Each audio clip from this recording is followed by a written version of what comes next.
One team looking for a sweep and the other trying to regain momentum. From Carolina Softball Stadium at Beckham Field, it's Game 3 between the South Carolina Gamecocks and the Florida Gators. Hi, everyone. Brad Muller alongside Julia Kennedy. Thanks so much for joining us here this afternoon. Well, all Florida in the first two games, and Julia, the Gators look like they're in postseason form. Yeah, if you go on the road, you throw a no-no in your first game. Second game, a run rule victory with 15 runs. You're doing everything right? Friday night, it was the pitching. It was all about Keegan Rothrock. She tossed a complete game, no-hitter. It was the third of her career, and the Gators staff has done a great job of just not allowing really any big innings in the first two games from South Carolina. Offensively, Jocelyn Erickson is playing like the All-American that she is. 4 hits in 2 games with 6 RBIs.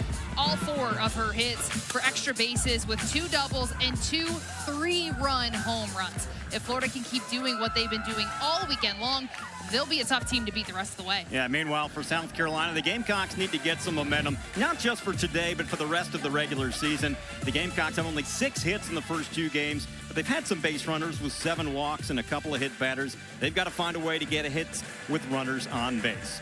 In the circle for the Gamecocks, making her 3rd appearance of the series, it's the senior Jory Hurd. Yeah, the pitching staff going back with their ace, the veteran of the staff, Jory Hurd. I think this is the best decision they could make. Jory Hurd, she's looked really better than she ever has been at this part in the season. She's really going to rely on that curve, that drop curve, but then she'll also mix in that rise ball sporadically as well. See the numbers on Hurd for the season. Again, her 3rd appearance. Looked good in the first game, 5 2/3. Allowed 1 run. It was unearned on 4 hits, 6 strikeouts, 3 walks. Pitched just 1 inning yesterday. Allowed 4 earned runs on 4 hits with 2 strikeouts. So kind of a mixed bag against this hot-hitting Gator team. Taylor Shoemaker will lead things off for Coach Tim Walton. The Gators coming in at 39-5, 13-4 in SEC play. There's their lineup. We told you about Erickson. First pitch up high, and we're underway here on a beautifully warm day in the capital city of Columbia, South Carolina. Shoemaker, the sophomore. Fastball taken for a strike. And this is a really tough lineup, really for any pitching staff to face. I mean, if you look at their lineup, about 50% of their team are left-handed hitters. Yep. They're not just lefty slappers that can put down a bunt or a drag bunt or just kind of, have a slap, but these are real strong power hitters as well. And you look at their power numbers as a team, I mean, they're insane with their home runs. Right behind Oklahoma there, 83 doubles on the season, leads the SEC. This one hit deep to left. Lilio goes back, looks up, and it is off the top of the wall. It's going to be extra bases for Shoemaker. She'll pull into second with a stand-up double. That one just missed getting out of here. Shoemaker, one of those power hitters that you talked about. All 3 at the top of the lineup in double figures in home runs. She just missed her 14th. Pitch on the outside. Half of the plate, just does a great job, really just throwing her barrel out there, throwing the hands. A ton of power and pop off her bat. Great way to start the offense here for Florida in the first. 12th double of the year for Shoemaker, was tied for 7th in the SEC in doubles coming into the weekend. Brings up Jocelyn Erickson, who Julia told you about in the open, and boy, what a series she's having. The senior has been outstanding. I think the best thing about Jocelyn Erickson is she approaches it like such a pro. You see 2 3-run home runs yesterday, but it's just with such chill about her, right? Like, she's not really stressed or high emotion. It's just very casual about her presence. Erickson, 19 home runs, came into the weekend 3rd in the SEC in long balls, 2nd in RBI. Takes one low here, and Hurd falls behind. Erickson in this series, 4 for 7, 2 doubles, 2 home runs, 6 knocked in. Gamecocks slightly shifted in the infield for her. There's a strike. Shelton, the second baseman, playing about halfway between second and first, and the shortstop, Shea Anderson, close to the bag.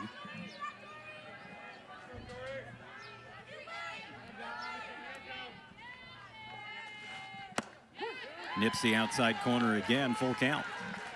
Last game, we saw an interesting shift against Erickson as well.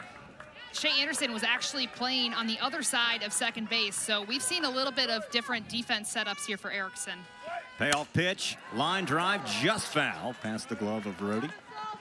It's actually a good thing she didn't get a glove on that if it was still in fair territory, because you'd have another extra base hit. Gamecocks defensively the same as they've been for most of this series, with outfield left to right, Lelio, Ensley, and Jamie McKay taking over right field. Another payoff pitch to Erickson. Grounded left side through the hole, hits against the shift. Runner around third, she will score, and the Gators strike first on the RBI single from Jocelyn Erickson.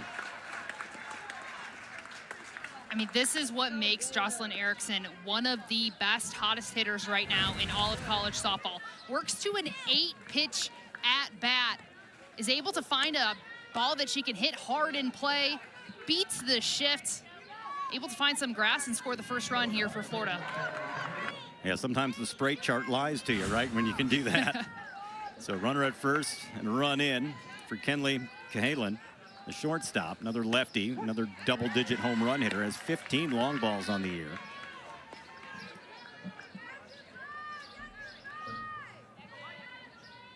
Go along with those 52 runs batted in. Off the plate here to even things up. Cahalan 4 for 8 in the series with a home run, 3 knocked in. As a team, this Gator squad against the Gamecocks in the first 2 games, 397.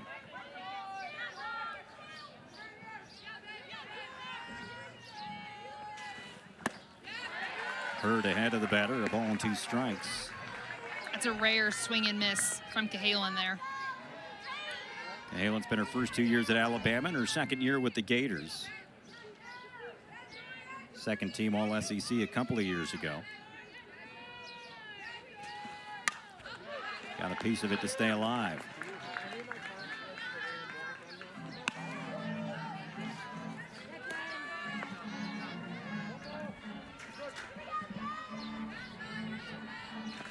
A double and an RBI single to start here for Florida in the first. Chopper left side. Shea Anderson, the shortstop, flips to second for 1. No relay to first. They get the leading lady for the first out.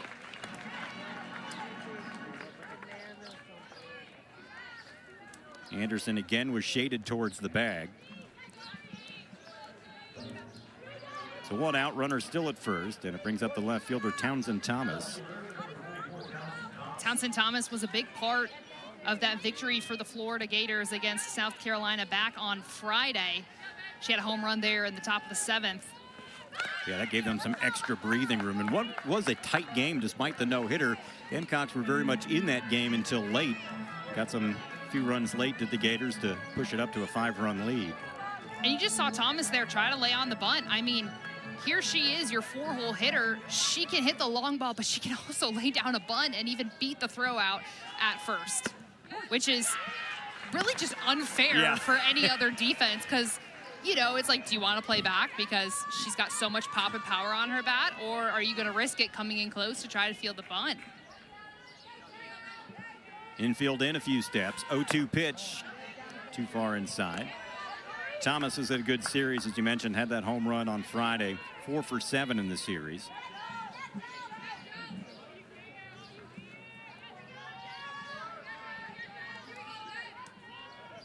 One-two from Jory Hurd.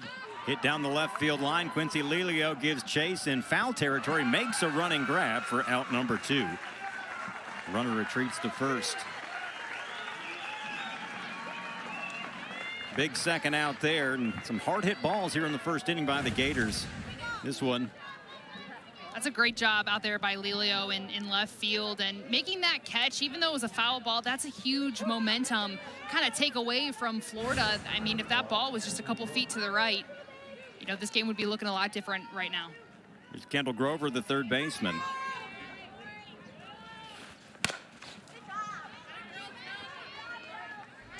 Grover in her first year at Florida, 3 years at Eastern Illinois. He's a 2-time Ohio Valley Conference Player of the Year, Freshman of the Year as well. And 3-time first team all-conference. And the numbers have translated for her to the SEC. She's been terrific. Slow ground ball to Anderson. It's short. Across the diamond in time, and good damage control there by Jory Hurd and the Gamecocks. But the Gators strike first. They get a run on 2 hits. Gamecocks coming to bat. 1-0 Florida as we go to the bottom of the first. And Keegan Rothrock takes to the circle for the second time. We saw her on Friday, and boy, she was pretty good. Yeah, I mean, pretty good, I think, is an understatement to say. She's throwing right around low 70s, just straight gas. She does such a good job of utilizing that rise ball as well, getting a lot of chase pitches, obviously highlighting her 3rd career no-hitter there on Friday. But comparatively last year to this year, she's been throwing her changeup a little bit more, and I think that's really led to a lot of her continued success. I think last year a lot of people kind of figured her out. And so this year they kind of thought, hey, we know her, we can hit her, but she's just utilized that changeup and is able to throw hitters off with their timing and also their pitch guessing as well. Rothrock, a junior, now 8th in career wins at Florida, got her 69th here on Friday. Quincy Lelio to lead things off for the Gamecocks. Had a couple of hits yesterday, the only Gamecock with more than 1 hit. Oklahoma transfer, takes one inside. If South Carolina wants to avoid the sweep, I think a big thing for them is they need to get their offense going early. And that really all starts with Q. You talk to Coach Ashley Chastain-Woodard, you talk to any of the players, on this roster, and they all say she is their firepower. When she gets on and she has success, the rest of the lineup usually tends as fouls. Yeah, 9th in the SEC in walks coming into the weekend, in walks to go with that 366 batting average. On base percentage just under 500. The 2-0, and that almost hit her. Goodness. And she squared the bunt and had to just get out of the way. She ended up fouling, or did it get a piece of her? Okay, it did get her.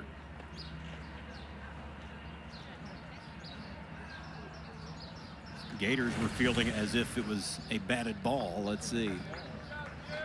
No, that hit her in the arm. And so a hit by pitch for Lelio. 4th time she's been hit this year, and the Gamecocks get a base runner, and that had the smart there right on the wrist. And they're going to rule it not a swing. They do appeal to the base umpire. Coach Tim Walton wanted to check.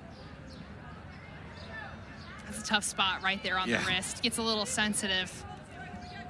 Gamecocks get the lead off a board. Can't say that a lot this weekend. But Lelio has been the catalyst for them in each of her 2 years.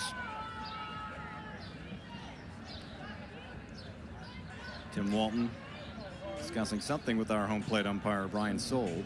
I think he's just asking, clarifying to make sure that didn't either hit the bat or she did pull back her bat. I mean, we saw yesterday in a game, Tim Walton challenged a hit by pitch against Natalie Heath, and it ended up working in his favor. Yep. Gators 39-5, 13-4 in the SEC. Here's another look. She does get the bat back, and it does hit Hurd. So looks like they got it right on both accounts. They might review it, but it looked like the call in the field was correct on both counts. Gamecocks at 23-19, 3-11 in SEC play. The ruling on the field is a hit by pitch. Florida is challenging the possibility that could be a foul ball. It is now under review.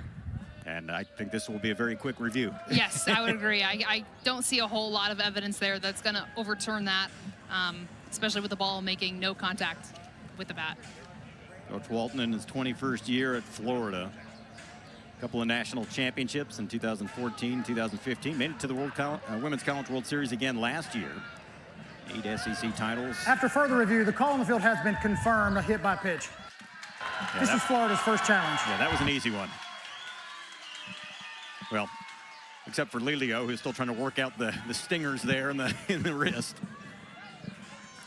That's going to need some good old ice. Right. Well, that's the saying, right? We've got ice. Here's the second baseman, Carly Shelton, a junior from nearby Lexington, South Carolina. Did not swing. Shelton looking for her first hit of the series, 0 for 5 with a walk. Shelton, the Gamecocks' second leading hitter coming into the weekend. Hitting at 350 coming into today. She'll take a strike here.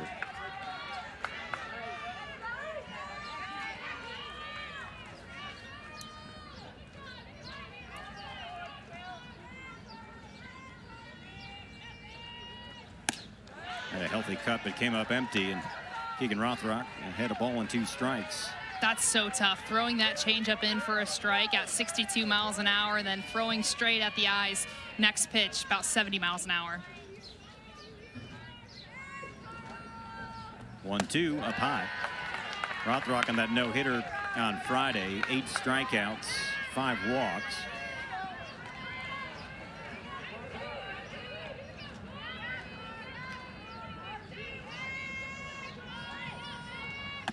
Swing and a miss, strike 3. First strikeout for Rothrock, and Shelton's struggles on the weekend continue. I think that's just a frustrating at bat for Shelton. You know, she takes a changeup in the zone for a strike, which, you know, probably as she should, but the 2 swing and misses she had were pitches way out of the zone, rise balls going way up, chase pitches. There's the first baseman, Ariana Rhodey, the senior from Cranston, Rhode Island.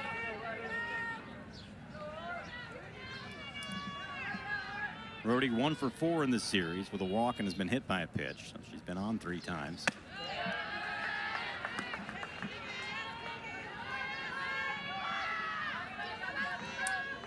Seven home runs for Rhodey, second on the team. Last year led the Gamecocks with a new school record 17 home runs in her first season after transferring from Charlotte.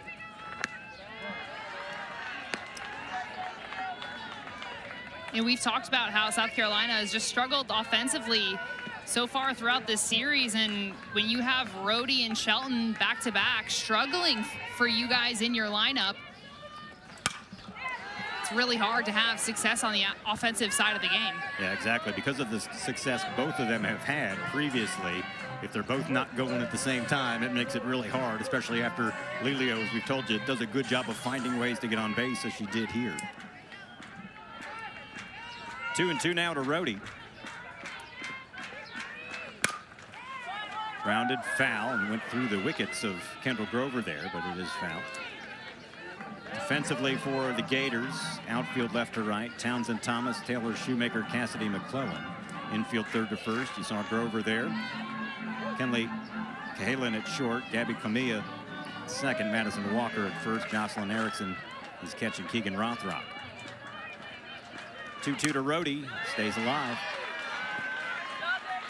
I had the chance to talk with head coach Tim Walton earlier before the game with Florida, and one thing that he told me that is such a valuable asset to their team is everyone on their roster is able to play like 2 different positions at least. They have tons of flexibility in their defensive lineup, and that's the depth that gives them, that makes them so successful. 2-2 again, bounces up there. Good stop by Erickson. Yeah, that's one of the reasons why Florida, under Tim Walton, normally has a smaller roster than most teams. In fact, this year, they have the smallest roster in Power 4 with only 18 players, and one of them's already been redshirted. And that's typical because they have players that can play multiple positions well. Payoff pitch, we'll have another one. Yeah, you say 18 on their roster, but you look how many on their pitching staff. 6 or 7 of them are pitchers. Yep. And you've got players that can play multiple positions. The key to that, obviously, is, and sometimes this is out of your control, is staying healthy. Because, you know, with limited players on your roster, if somebody in a key spot goes down, that maybe you don't have someone that can play that position as well, you could be in trouble. Another 3-2 upstairs. Good at bat there by Ari Rhodey. And the Gamecocks have him at first and second with just 1 out. A hit by pitch and now a walk. I love the emotion that we just saw there from Rhodey. Had a quality at bat, regardless of the outcome of that at bat. Is able to draw a walk, able to move runners, get on base. And the emotion, I think that's something we've been missing from the South Carolina team throughout SEC play. I feel like we've been missing a little bit of that just raw emotion in the game. Here's Jamie McKay, skies this one to center field. Shoemaker is there. 1 pitch and it's the second out. The Ole Miss transfer. He's playing right field. He's also the backup catcher. That takes a little bit of the momentum away. So they'll take a 2-out hit to get a run across. This has been a problem spot for the Gamecocks this whole series. Brings up the center fielder, Tori Ensley, the NC State transfer in her first season with the Gamecocks.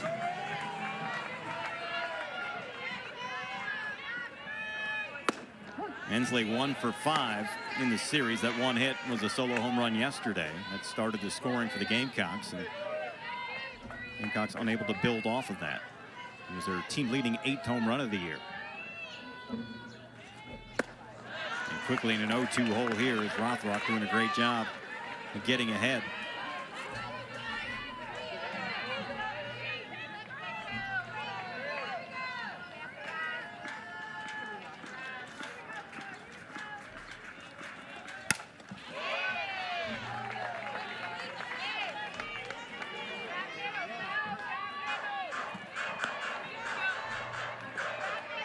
See the numbers on Ensley, those 8 home runs, now leading the team. This has 3 triples on the year, tied for 6th in the SEC. Popped up behind the plate, that'll get over our heads. South Carolina just trying to get some momentum here. As we told you, the no-hitter against them on Friday, got run ruled yesterday, but trying to respond after the Gators got a run in the top of the first. 2 on now with 2 outs. Another 0-2 to Ensley. Swing and a miss. Strike 3. Another strikeout for Rothrock. That's her 2nd of the game, and the Gamecocks leave 2 stranded.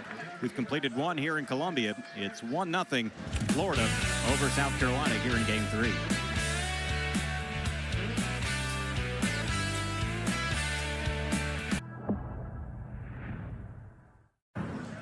Ashley Chastain-Woodard in her 2nd year as the head coach of the Gamecocks, coming back to her alma mater after a terrific few years at Charlotte, and brought the Gamecocks 1 pitch away from making the Women's College World Series last year. It's been more of a struggle here in year 2 as the Gamecocks are 23-19, 3-11 in league play, and trying to avoid a sweep here at home to the Florida Gators, but has had a lot of momentum coming off that first year last year.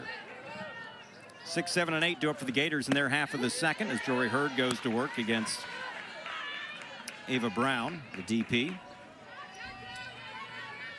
Ava Brown, someone that Florida has been really missing in their pitching rotation as of late. You know, just recovering from a recent injury. She's been able to find her way in the DP spot a lot, but still slowly working towards getting to full strength to get back in that rotation. Yeah, she missed about 20 games, but still hitting at .320 with 5 home runs.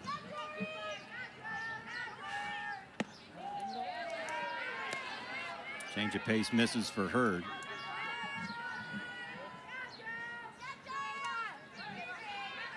See the numbers for Brown on the year. 1 for 5 in the series.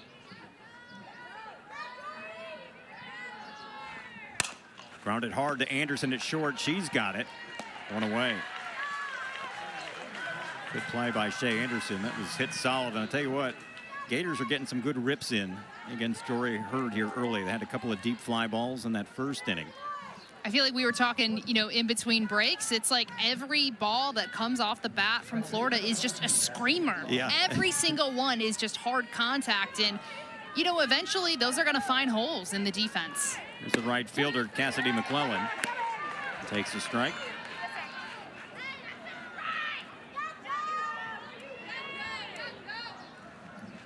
See the numbers on McClellan, 1 shy of getting into double figures in home runs.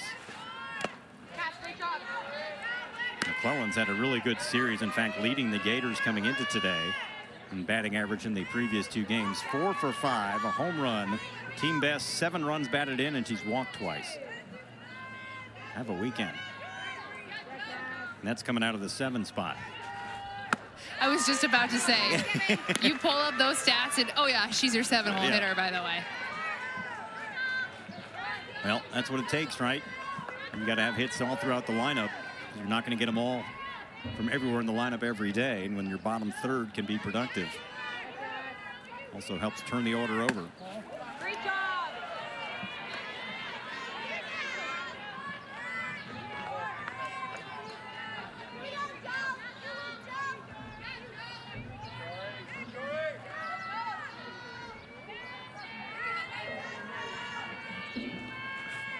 2-2 popped up middle in the infield. A committee meeting in the middle of the infield.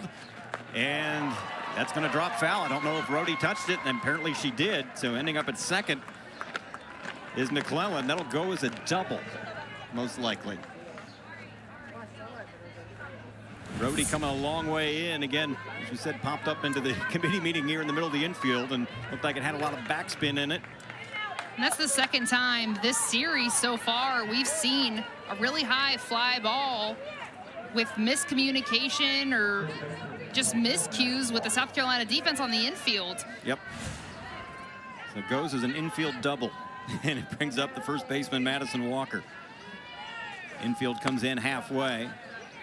That's a tough play for the defense to make in general, but I would have loved to see Tate Davis take command, call that. I mean, that's a really hard ball for Lexi Winters to try to get with her gear. She's got to turn her back because of the spin on the ball.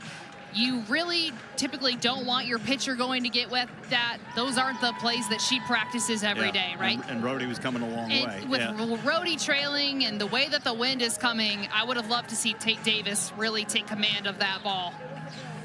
And it's those little miscues that just add up for South Carolina that we've seen throughout this series, and they end up being the difference maker. Yeah, when you make a pitch as a pitcher that is usually going to be an out, a team like Florida will make you pay, puts a runner in scoring position with one out. Not that Florida's needed any help the way they've been playing softball this weekend, but that doesn't help. And for South Carolina, it'll be interesting to see if they can find a way to respond and limit the damage here. Absolutely, and you even talked about the stress that puts even more on Jory Hurd. I mean, she's facing one of the toughest offenses in all of the country, and when you get a routine out and your defense isn't there to make it for you, it forces you to press a little. Madison Walker stands back in. Next pitch is up high. Walker out of the Lathe, Kansas. Spent first 2 years at Missouri in her first season with the Gators. Last year was third in the SEC at Missouri with 18 home runs. Has 7 this year.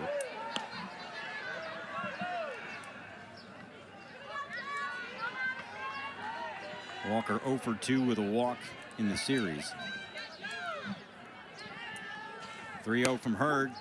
Nips the inside corner.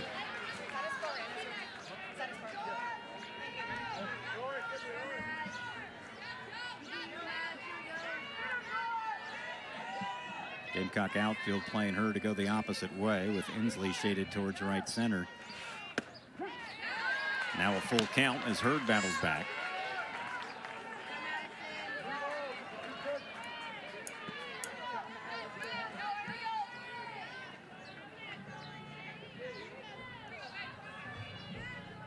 Payoff pitch, change up, swing and a miss, strike 3, and a big second out. First strikeout for Jory Hurd. I love the response from Jory Hurd. You just have a play where your defense is unable to make a routine play for you. You come back, you take care of the job all on your own. I love that strength, that confidence, that response by Hurd in the circle. Here's the second baseman, Gabby Comilla. 2 outs, runner at second. Takes a strike in on the hand. And we've heard Coach Ashley Chastain Woodard talk a lot about how Jory Hurd's been really working on trying to throw that inside pitch to lefties. That's such a hard pitch for righties to be able to throw and throw effectively. And we just saw it there on Gabby Comilla. Hurd has really stepped up her game against this really lefty-heavy lineup for Florida. Yeah, it's about half lefties in this lineup, which is quite a lot. Comilla 374 coming into the day. 11 doubles, tied for the team lead.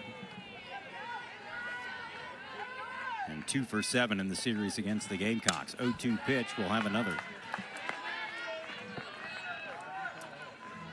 And Comilla, she's been a great 9-hole hitter in this lineup. She just does a fantastic job of being able to turn the lineup over so that the Gators can get back to their 1, 2, 3 hitters. And that 1, 2, 3 punch is one of the toughest that we've seen. Yeah, she's the 4th leading hitter for the Gators. Runner's going to try to go, and we saw this in the first game where a delayed steal by the Gators, and Jory Hurd has not adjusted to it well. When she catches the return throw from the catcher, she turns her back and often does not pay attention to the runner, and we saw them swipe a couple of bases on her in game 1 on Friday the same way. We saw it in game 2 as well. Yep. It's just the way that she receives the ball and turns her back. Watch it here. Runner gets her secondary lead, and then on the throwback, from the catcher. She continues. And some great scouting by the Florida coaching staff, and so far Jory Hurd has not adjusted to it. Infield is in now. 1-2, popped up into short left field. Quincy Lelio is playing shallow and makes the grab for out number 3. Nothing doing for the Gators. They get a runner at second. They leave her there. Still 1-0 Florida. Here's the head coach of the Florida Gators, 24th year overall. Spent 3 years at Wichita State. As we told you, a couple of national championships for the Gators under his tutelage. 8 SEC regular season titles, 5 SEC tournament titles, 13 Women's College World Series appearances, on and on and on. Already into the NFCA Hall of Fame back in 2024, more than 1,000 wins. And Scott is his team looking for a sweep here. They've already won their 5th SEC series of the year in 6 tries and looking for a sweep. He just has so much knowledge of the game, and he's not afraid to say, hey, like, I tried this coaching style and this didn't work out, so we had to find something else, and we found out that this worked out. His knowledge of the game, and just as a coach, is just so elite, and that's what makes Florida such a great program. Gators lead it here 1-0. We head to the bottom of the second. Lexi Winters, the Carolina catcher, to lead things off. He's senior, hitting in the 6th spot from nearby Lexington, South Carolina. Started her career at Charlotte, then came here last year with Coach Ashley Chastain-Woodard. And quickly, Keegan Rothrock ahead, no balls and 2 strikes. Winters 1 for 3 with a couple of walks in the series. Also has a sacrifice. You see her numbers on the year. Down a bit from last year when she had a career best year hitting. Hit .331, was 4th on the team. Lines that one foul. 53 runs batted in last year, were tied for the 5th most in a single season in South Carolina history. The American Athletic Conference Defensive Player of the Year at Charlotte, her last year there.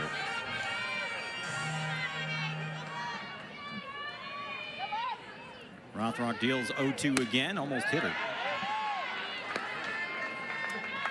And I love is that ball came in about belt high. Winters didn't even move. I mean, I don't blame her at this point. You need base runners. That's going to sting, but... Yeah, I was gonna say, that had some giddy up on it. That wasn't a changeup. Winters spoils another one. Yeah, might leave a bruise, but if it's a base runner... I was going to say, it's easy for me to say up here, but for someone like you played right in your days at Miami, you know, were you getting out of the way? Is it how do you get past that reflex of not ducking out of the way when something's coming in like that? I think you just got to have... And here's Winters hitting this one into the gap. That's going to get down for a base hit, and the Gamecocks get their first hit of the weekend against Keegan Rothrock after a no-hitter on Friday. Lexi Winters has struggled a little bit offensively as of late, but comes up with a great barrel shot into the gap. Getting her teammates excited, that's always good to see. Get a pinch runner from her as Lexi Shaver comes out of the dugout. Richard Jr. from Utah. Second straight inning, the Gamecocks have gotten the leadoff aboard. They had 2 on last inning with 1 out. Couldn't do anything with it. Now you get a leadoff hit. The fans trying to help with some momentum here. And that's kind of been the MO of South Carolina really all year. They get the runners on. They do such a good job. They just struggle getting them in for runs. And, I mean, they're in the best position they possibly could be right now. No outs on the board. Speedy pinch runner of Lexi Shaver there over that first. Brings up the DP, Natalie Heath. Senior takes one up high. Big bat Nat, they call her, trying to get her bat going this year. Has not had a lot of plate appearances. 4 for 15 on the season. 1 double and 4 runs batted in. Ground ball through the hole into left field for a base hit. And the Gamecocks have them at first and second with nobody out on back-to-back base hits. That's the piece that the Gamecocks have been missing a little bit this season. But here they found it. Great piece of hitting there by Natalie Heath. Keegan Rothrock, she's been throwing them in the zone early in the counts. Heath does a great job of swinging as hard as she can, finding the gap. First and second, nobody out for the shortstop, Shea Anderson. Anderson 0 for 2 in the series.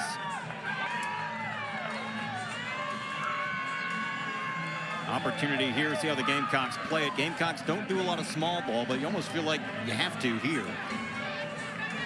And I think Shea Anderson is a great person to try to execute that small ball with.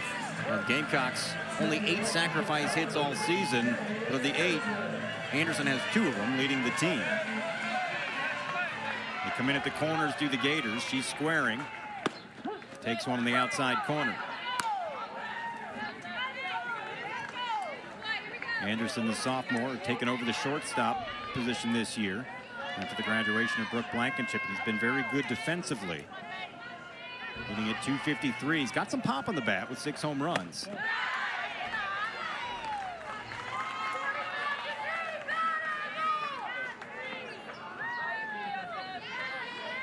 Anderson has struggled in SEC play, however.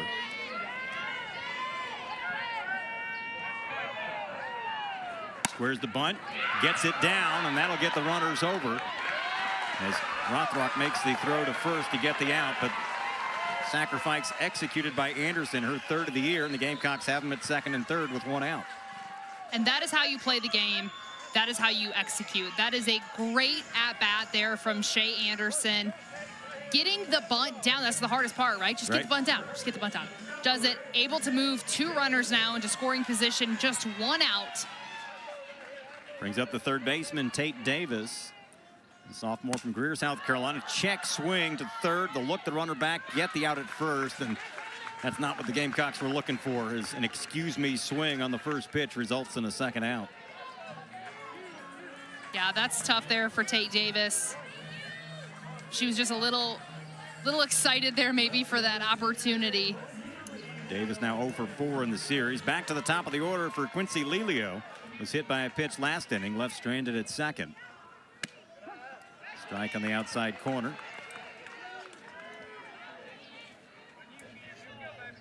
Lelio 2 for 5 in the series. The walk and now a hit by pitch, and a big spot here. Gamecocks trying to tie it or possibly take the lead, but 2 are out.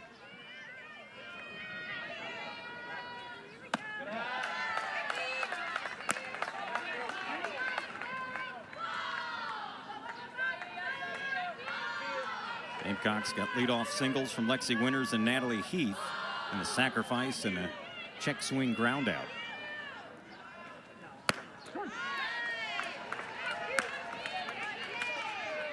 Rothrock finding the very top corner, outside corner of the plate there. She paints that so beautifully. That's what makes her so tough. 1-2 to Lelio.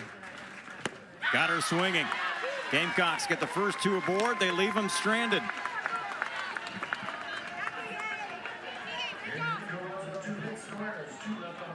Rothrock doing what she does best, painting the corners, getting the chase there from Lelio as Florida leads. Top of the order due up for Florida against Jory Hurd, the senior. He's allowed the 1 run in the first inning on 3 hits, has a strikeout. Taylor Shoemaker, the center fielder, to lead things off. She led off the game with a double off the wall in left center and came around to score. I told you this top of the order for Florida is outstanding, with all 3 of their top hitters in double figures in home runs. Ball and a strike now to Shoemaker. Shoemaker at .469 on the year, 13 home runs, 46 runs batted in. Now 3 for 8 in the series. Next pitch misses low. Florida with series wins this year over these Gamecocks, obviously. Kentucky, Missouri, then #1 Tennessee, and then 12th ranked Mississippi State. Their only series loss was at Arkansas. Grounded right side, backhanded by Rohde. Nice play there for the first out. Rohde, a Rawlings Gold Glove Award winner last year for the Gamecocks, makes another good play there. First out here in the 3rd, and it brings up the catcher Jocelyn Erickson, who had the RBI single to bring in Shoemaker in the 1st inning for the game's only run to this point.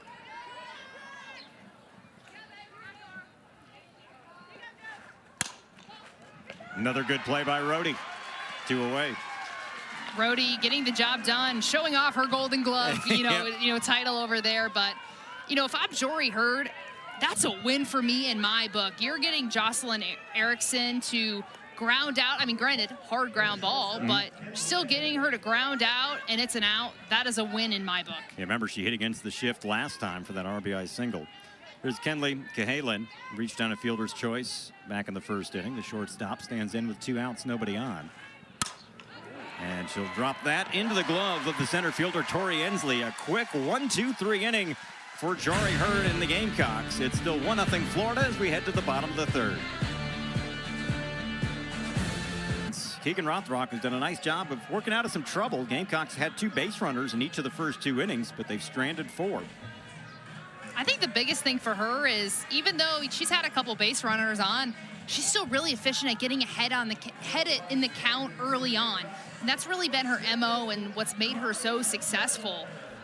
Here's Carly Shelton to lead things off, the second baseman, a strikeout victim in the first inning.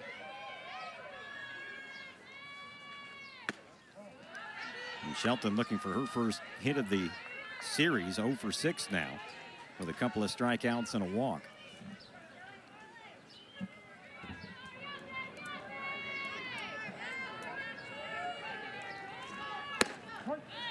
Fastball taken for a strike.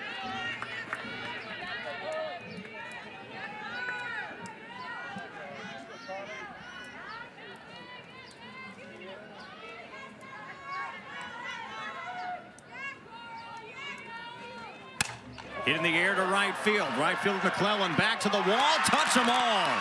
Carly Shelton goes yard, and we're tied. Her 5th home run of the year.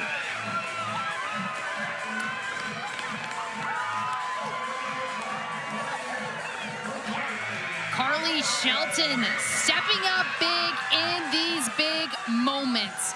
Clutch. That is who she is. She is the clutch person for this lineup.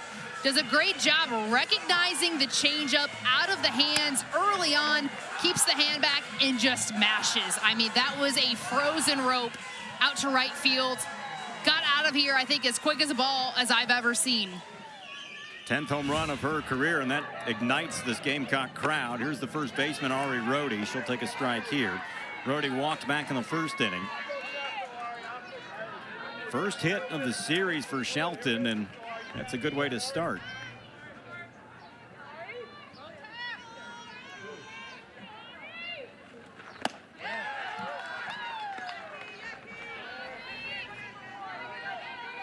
Rhodey 1 for 4 in the series, couple of walks and a hit by pitch. As we told you before, 7 home runs, tied for second on the team.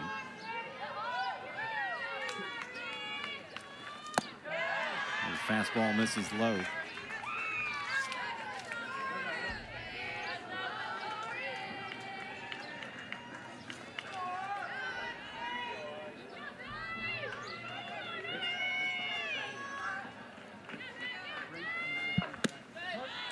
Change of pace in there for a strike. Rothrock doing a nice job of changing speeds.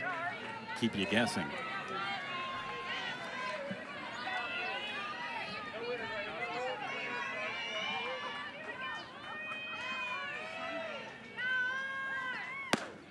Off the plate, full count.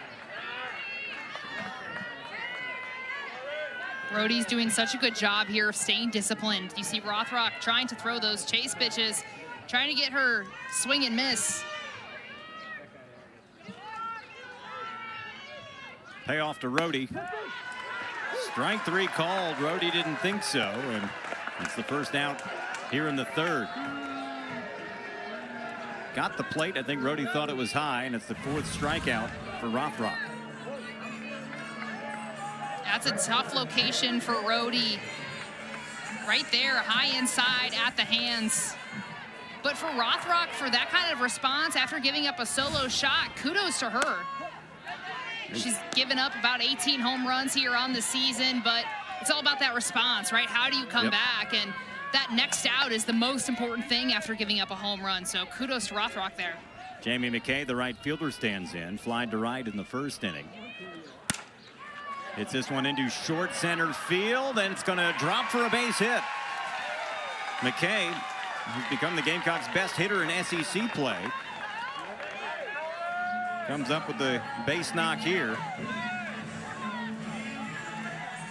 And I love her story, right? She came in actually as one of the starters here and out in right field and just wasn't getting the job done earlier in the season. We saw Nia McKnight kind of come in and take that over. We also saw Kai Byers out there as well. But when she got her name called, she got the job done. Tori Ensley stands in, runner aboard with 1 out. Ensley, a strikeout victim to end the first inning. Yeah, McKay, also the backup catcher, came here from Ole Miss. Primarily figured was going to give Lexi Winters, some breaks there, but the way she swings the bat, they had to find a place for her. And was in that rotation in right field, and now has found a home and continues to do well. Again, she's South Carolina's leading hitter in SEC games. 2-0 the count to Ensley. Just seen Keegan Rothrock get behind in a couple of these last counts here. It's interesting, too, with Jamie McKay and Nia McKnight in that, if you want to call it, platoon system where they've shared right field this year. Two totally different players. McKay, more power, and McKnight, the speedster that can, beat out anything hit on the left side of the infield. So it's interesting to see the dynamic of what's working for the South Carolina offense, and right now it's Jamie McKay. And I'm sure a lot of that into decision is also pitching matchups. Sure. 2-0 to Ensley. Foul tip straight back. The interesting thing with Jamie McKay over there at first base is she didn't play high school softball. She played high school baseball. She played baseball her whole life and was still good enough to get recruited to play college softball at a Power 5 school. She also played for the Team USA women's baseball team internationally. She's a pitcher and a catcher. And I think that's one of the best ways to raise girls. I mean, I played baseball up until about 5th grade, and it taught you to be a little tougher at an earlier age, and I love that. 3-1 to Ensley, low and in, and the Gamecocks have 2 base runners again. Second walk allowed by Rothrock today. They're at first and second with 1 down. An opportunity for the Gamecocks. They've had base runners, multiple base runners in every inning. Here's the catcher, Lexi Winters, who singled in the 2nd inning, was left stranded at the 3rd, and now we're going to get a visit to Keegan Rothrock in the circle. Getting some warm-up work already for the Gators. Talking with Tim Walton earlier before the game, we knew Keegan Rothrock was going to get the start. Wasn't quite sure how long he was going to keep her in. That was kind of the, hey, who's going to come in after her and try to relieve her, and at what point in the game is that going to happen? And, he didn't really know, and he didn't really have somebody picked out to be the number 2. So it'll be interesting to see how much longer that leash is going to be with her. Now, I know the answer can go either way on this, but when you see a pitcher multiple times in a weekend, advantage hitter, advantage pitcher, I don't know that there's a right answer because both make adjustments, right? Yeah, I would agree. It's advantage both ways. Obviously, Keegan Rothrock has, typically had the better end of it at this point. South Carolina got a little bit of momentum here. They got a little groove and is taking advantage right now. Kind of a pinch runner at second base is the aforementioned Nia McKnight is in for McKay at second base. As Winters takes one inside.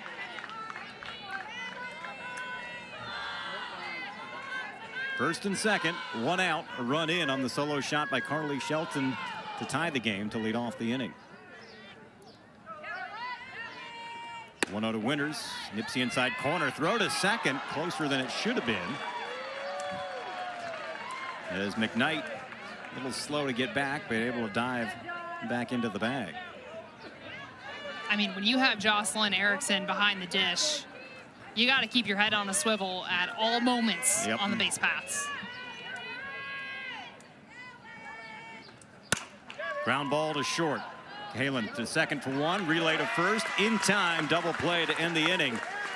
3rd double play turned by the Gators, but the Gamecocks get on the board on the home run by Carly Shelton, her 5th of the year. Carly Shelton finally finding some groove in this series as the Gamecocks tied up 1-1.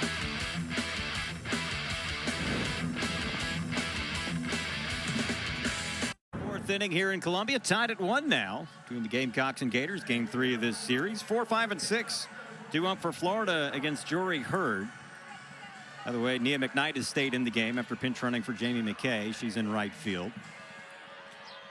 Left fielder Townsend Thomas to lead things off for the Gators. 0 for 1 with a fly to left back in the first inning. Gamecocks bring the infield in for her.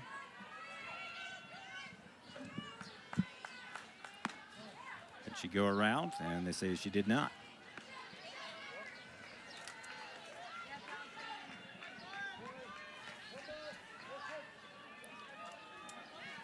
Thomas batting .500 in this series, 4 for 8. He's got a home run, a couple knocked in.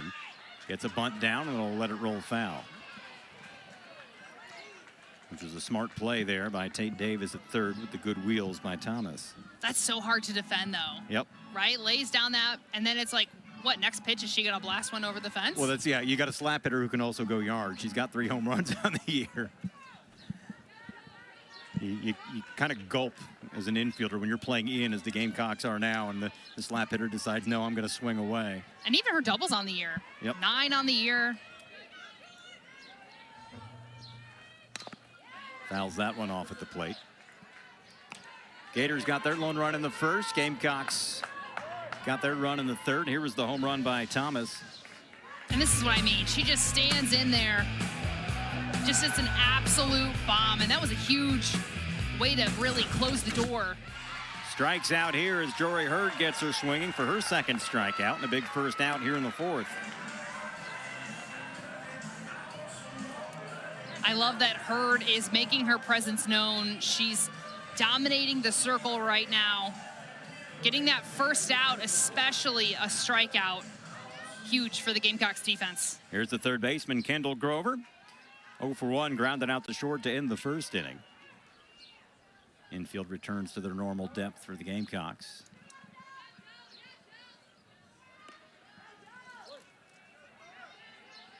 Grover, Indiana native, as we told you. 3 years at Eastern Illinois, where she was the Ohio Valley Conference Player of the Year twice.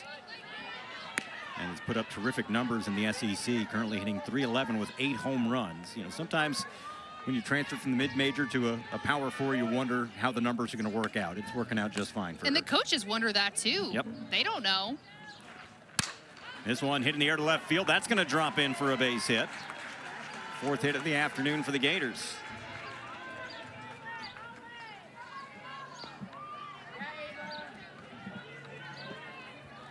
Runner aboard now for Ava Brown, the DP. He's 0 for 1, grounded out to short to lead off the second inning. That's one thing you can always count on about this Florida offense. You know, you look at what they average over 8 runs a game, okay?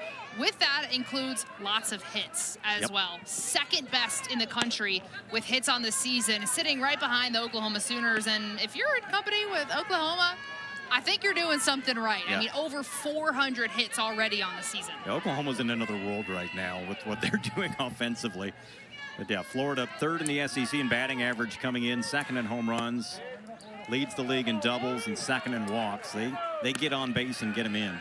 And I think some people would even go as far to argue that Oklahoma had a quote-unquote down year last year, literally because they didn't win the national championship. Right. But if you look at what they did, any team, it's like, okay, let's do that. Yep. Strike here on the change of pace. 2-1 now. You know, when a down year is, you make it to the Women's College World Series. You know, I think every other fan base in the country would say, sign me up. Yeah. Sign me up for a down year. But when you set a standard, 2-1, hit in the air to center field. Ensley is there. 2 away.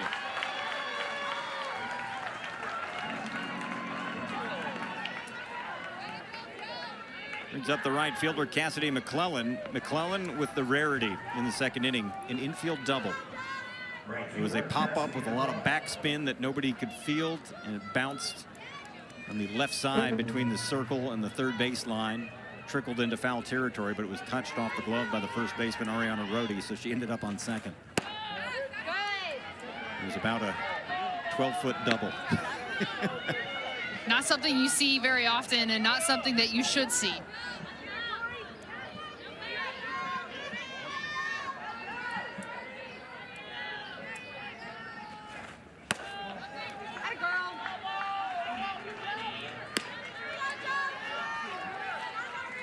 Hurd trying to keep them where they are. As her team had just tied it a moment ago. Gamecocks did lead early yesterday, 2-0, and then all Florida after that.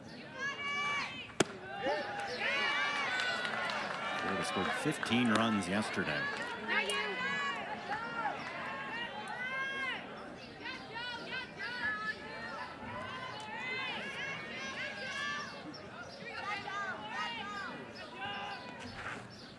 Tried the checker swing and a pitch down low. They appealed to the base umpire and says she did not go around. So Hurd falls behind for one of the few times today, 3-1. McClellan has been outstanding in this series, 5 for 6. Just missed off the plate and first walk allowed by Jory Hurd today. It puts him at first and second with 2 outs.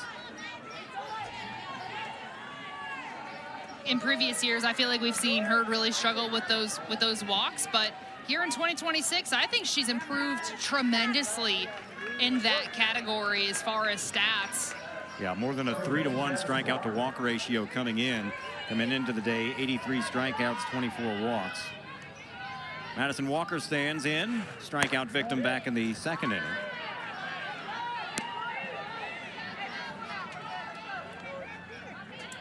Walker 0 for 3 in this series. Opportunity here. Go ahead run at second. That's going to bring a visit to the mound. As the pitching coach Zach Parsons is out to talk to Jory Hurd. Even though Ashley Chastain Woodard is a former pitcher, Zach Parsons is the pitching coach. A little different dynamic there. I think that allows her to kind of separate herself from it as well. When you were a college pitcher and then you come in as a head coach, I feel like sometimes that's like all you're focused on is your pitchers because that's your expertise. I love the hire of Zach Parsons to have him just really take control of that. Let that be his MO. Whereas Coach Ashley Chastain Woodard can kind of have full direction over the team as a whole. Yep. And that's got to be tough sometimes, too, to let that go.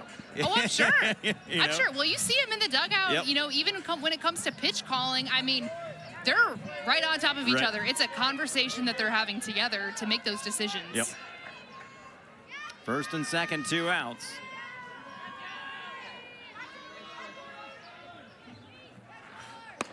There's a strike.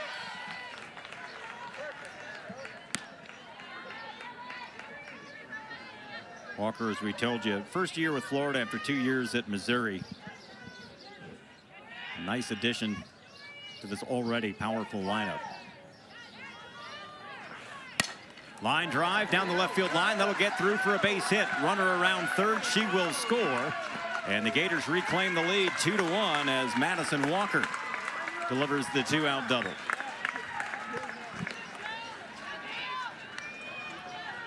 This series specifically, Florida has been doing such a good job of 2-out hitting. Madison Walker coming up here.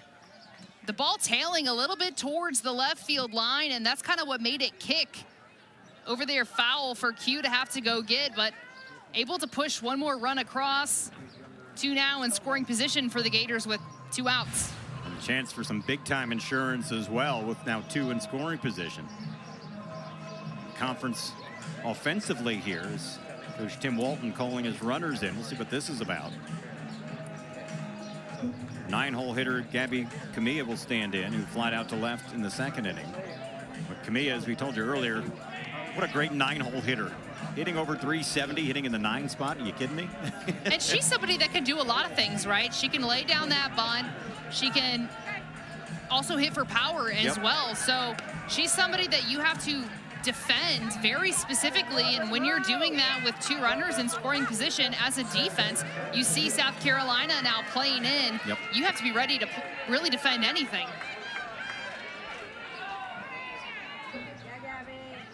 First pitch from Jory Hurd, swing and a miss.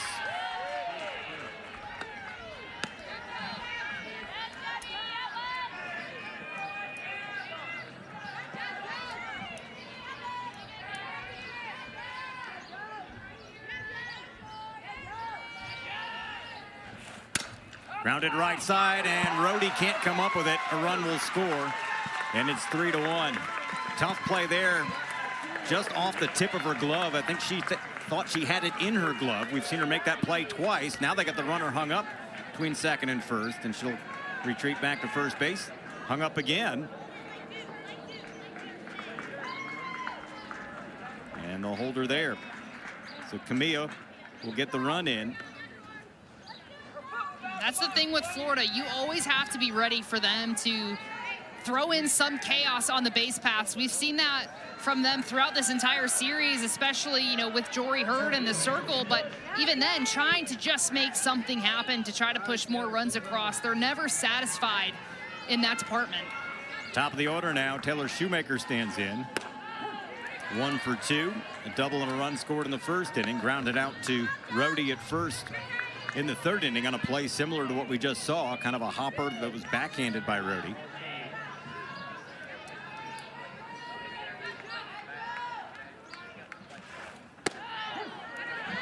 Another strike here. That last play, by the way, an error charged to Rhodey.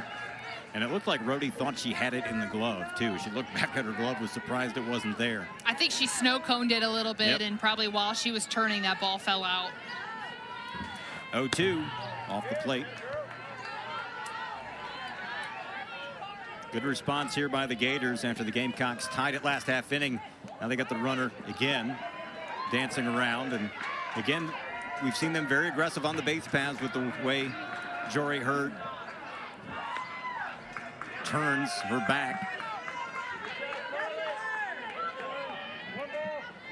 If I'm Florida, I don't know if I'd want to make an out on the base paths here or risk it when you've got your top of the order up.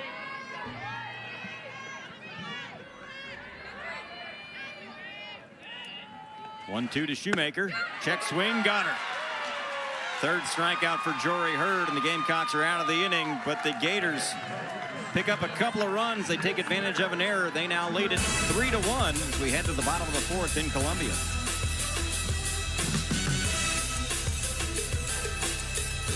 Field.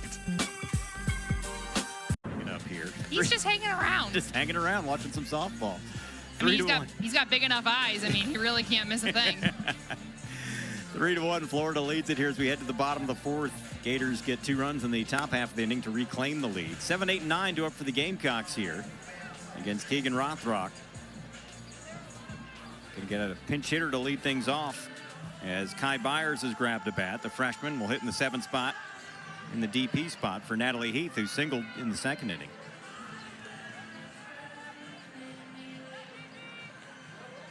So Byers, the freshman, gets her second at bat of the series, 0 for 1. Yeah, and we got to call her first ever collegiate home run against Virginia Tech. Yep. Skies this one foul. Yeah, Byers part of that right field rotation early in the season. In fact, she had the starting job early in the year as a freshman. Then I think she got a little banged up, was out of the lineup. That opened the door for Nia McKnight, who was hitting the ball extremely well for a while. She was there. Now it's Jamie McKay's turn, but now Byers getting a chance at the plate as the DP. It's good when you have options. You'd like to be able to pencil in your lineup every day, but when you have options for folks that can do different things, it's not necessarily a bad thing. Byers 226 on the year, a couple of home runs of her 7 hits.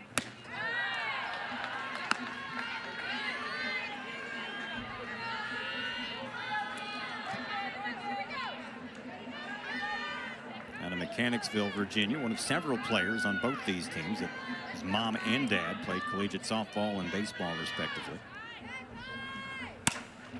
It's this one in the air in the left center gap. Thomas comes over and makes the grab for out number 1.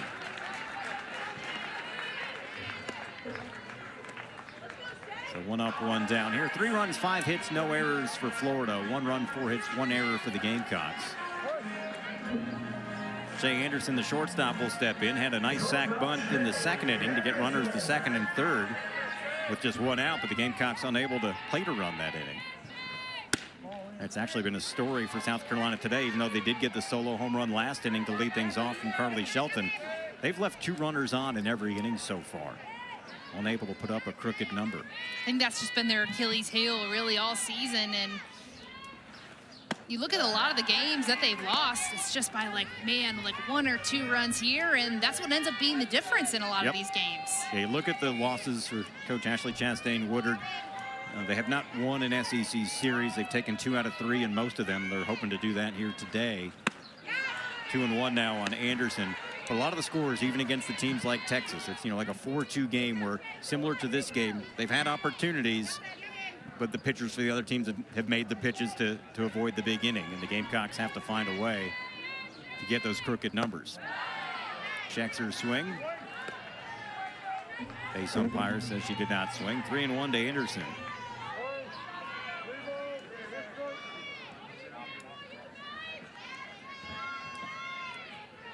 Keegan Rothrock has done a great job of limiting the damage today.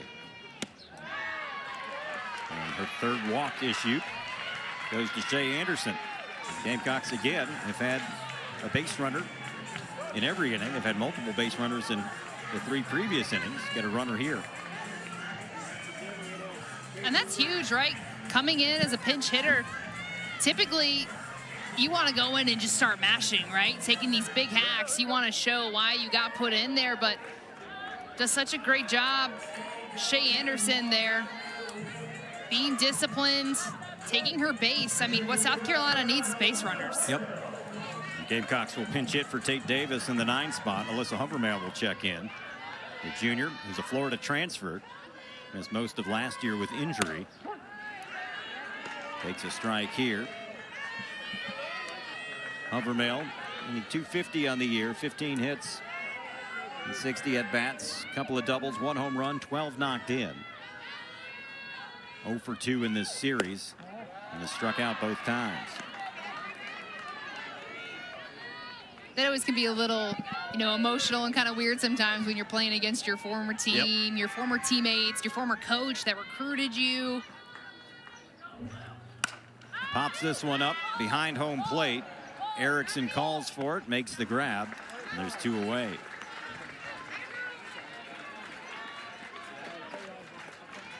Back to the top of the order for Quincy Lelio. Lelio 0 for 1, a strikeout her last trip to end the 2nd inning. Was hit by a pitch in the 1st. Was left stranded at second base.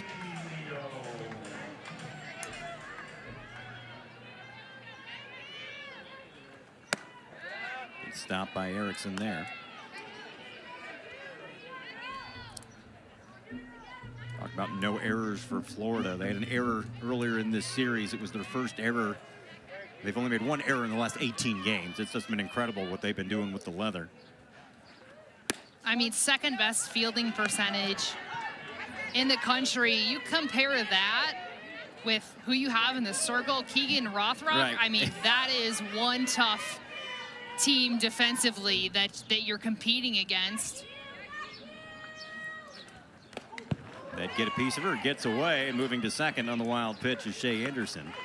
Not sure how that didn't hit Lelio. And then on top of that, you throw in their offense. Yep. Yeah, offense is pretty darn good, as we told you, 2nd in the SEC in home runs. Another runner in scoring position now with 2 outs for the Gamecocks. Foul tipped into the net, and it's 2-2 to Lelio. Gamecocks have had a runner in scoring position every inning so far, but only 1 run to show for it.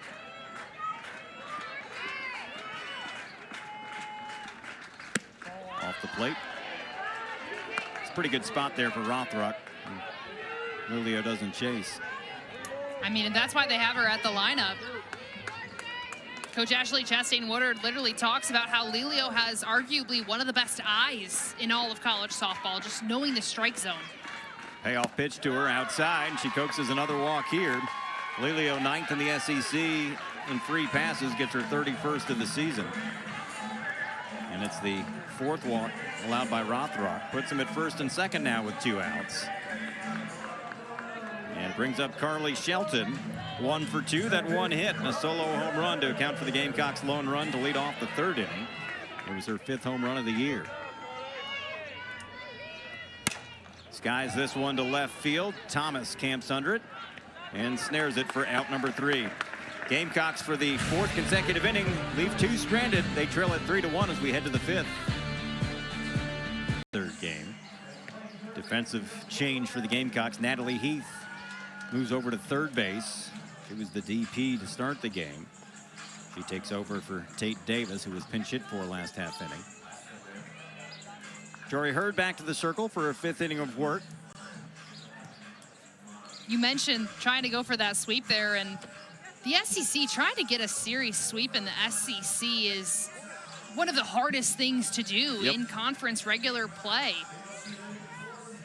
Jocelyn Erickson to lead things off. 2, 3, and 4 due up for the Gators.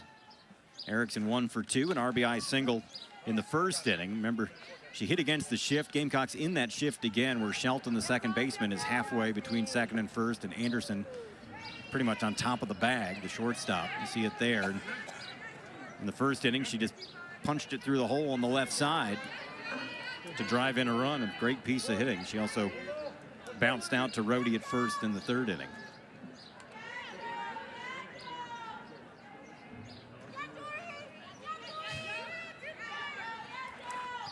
This one hammered to right center field. That'll one-hop the wall. Gonna try to take second. Here comes the throw, and she is safe. Slid underneath the tag. It's a leadoff double for Erickson. She hit that so hard, it got off the wall so quickly. I didn't think she'd make it to second. No, I didn't either with the bounce off the wall, but you know, her combination of having a decent amount of speed, but also her power is what makes her so challenging to really defend. Team leading 12th double of the year for Erickson. Brings up Kenley Cahalan. It's that one foul. Erickson with her third double of the weekend.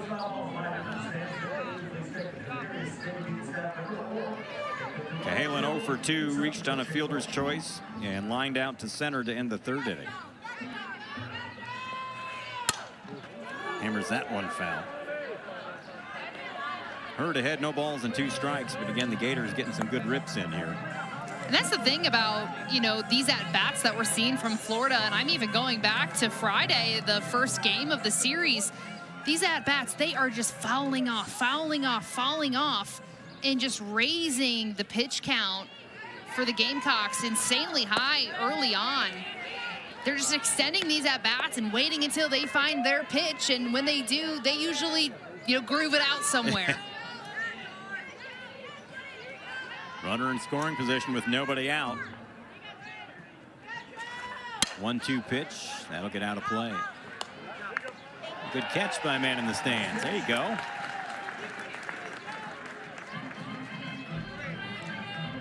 Didn't even spill his popcorn or whatever he had there. That's the real challenge. Yeah.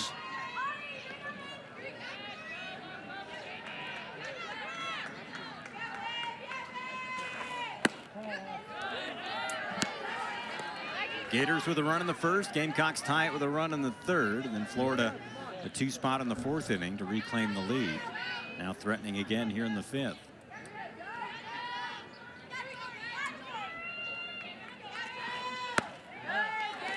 Cahalan works a full count.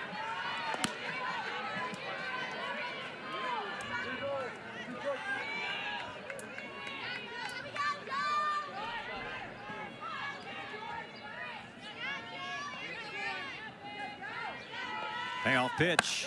She walked her. It's the second free pass issued by Jory Hurd today. Puts him at first and second with nobody out. Some warm-up work in the Carolina bullpen.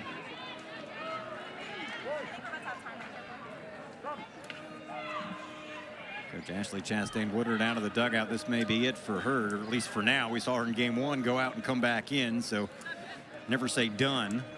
And I wouldn't be surprised if we do see that, you know, kind of depending on how the rest of this game goes. If, you know, it remains as close as what it is right now, I wouldn't be shocked if we see Jory Hurd come back in and try to close things out.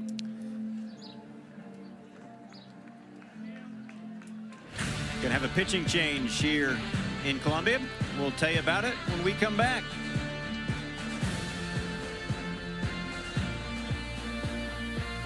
Is the junior from Cade, South Carolina, Neely Lamb.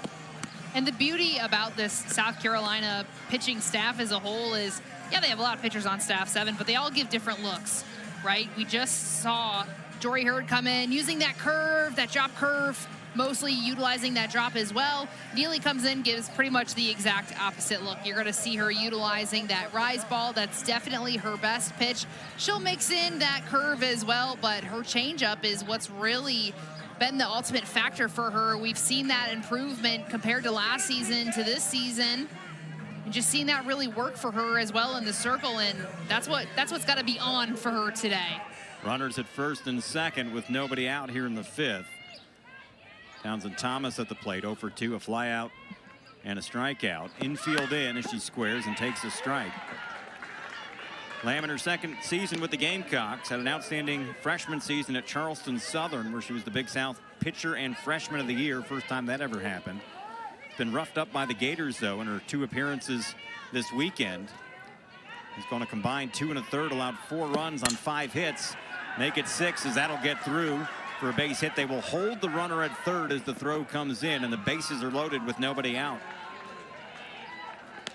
It's a great job by Townsend coming in, knowing she wants to swing at something early in the count with Lamb just coming in. Yeah, for Lamb in her 2 previous appearances, in 2 1/3, no strikeouts, 5 hits, has walked a couple. Now the bases are loaded for Kendall Grover, the third baseman, who's 1 for 2, a single in her last trip in the 4th inning and came around to score. Gamecocks bring the infield in. Gators threatening to blow things open here in the 5th. As Lamb deals a strike. Can't close the book yet on Jory Hurd as the runners at second and third are hers, but through 4+, allowed 3 runs, couple earned on 6 hits. 3 strikeouts, 2 walks.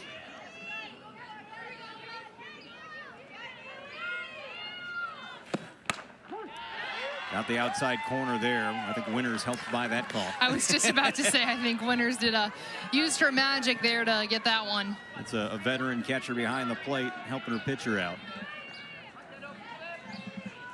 And Lamb way ahead, no balls and 2 strikes. She could use a punch out here. 0-2 in the air to center field. Diving attempt. That might clear the bases. Lelio will pick it up. A runner around third. It's a bases clearing double, and the Gators have doubled their lead. It's 6-1.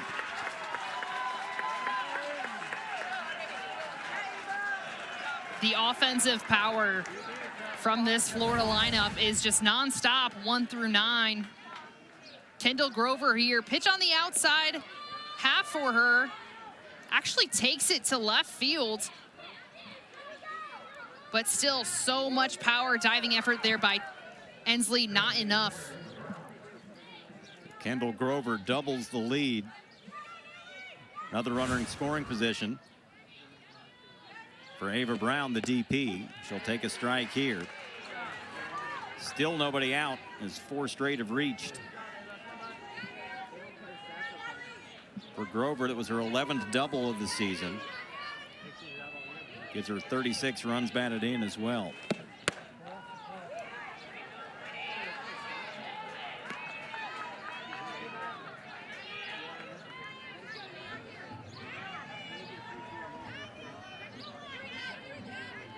Infield back at normal depth.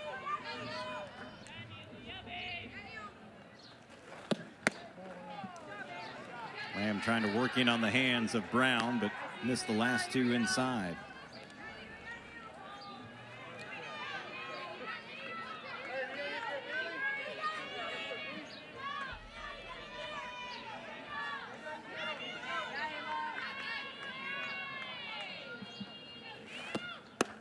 Changeup, I guess, stayed low. And that's been what Neely's really been working hard on, to try to really put into her pitching rotation a lot more, and it's improved tremendously throughout this season, just missing there a little bit low. There's a strike, runs a full count now. These Gators have been tough 2-strike hitters as well. It's really the battle in the fight, in the mindset of these hitters. Payoff pitch, we'll have another one. I mean, anything close in the zone, they're taking a hack. Yep.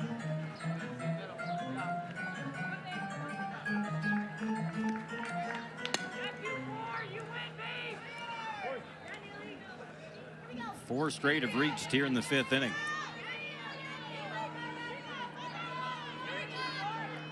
Payoff pitch again to Ava Brown. Got her swinging. First out of the inning, first strikeout for Neely Lamb. It wasn't necessarily the most competitive strikeout pitch that she's ever thrown, but even something as simple as that, getting that first out for them in this inning when it just kind of seemed to just add, that's huge for their momentum. There's Cassidy McClellan, the right fielder, who's reached twice today. Second inning had that infield hit that dropped between the pitching circle and the third base line. Walked and scored in the 4th inning.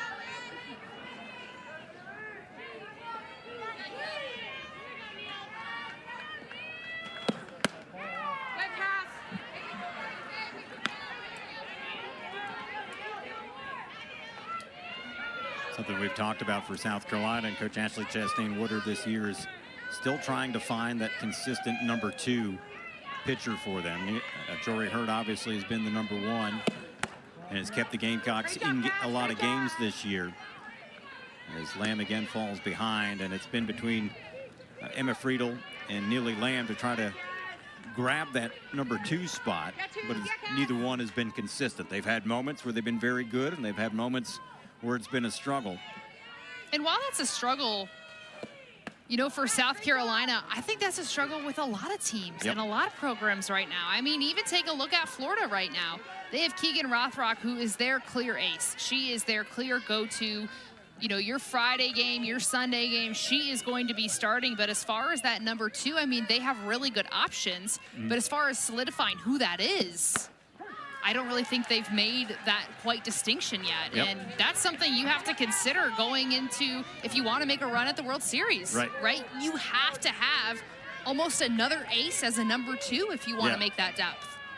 And someone who's going to be consistent every time you roll them out there. Because, like I said, there have been times where Neely Lamb and Emma Friedel have been very good this year. Payoff pitch, hit in the air to center field. Tori Ensley is there and has it for out number 2. But yes, I agree. It's having that consistency, knowing every single time you send him out there, I know this is what I'm going to get as a coach. Here's Madison Walker, the first baseman. Struck out in the 2nd inning, but had an RBI double in the 4th inning.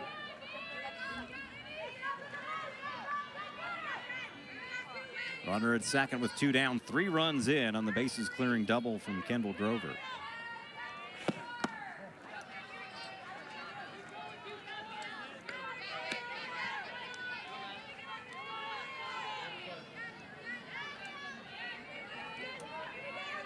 See Walker's numbers on the year.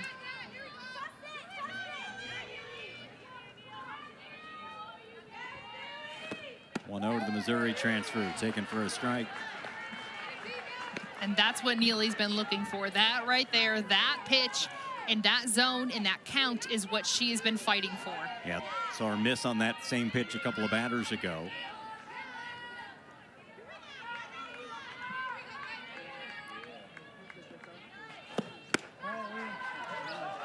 Trying to work in on the hands of Walker.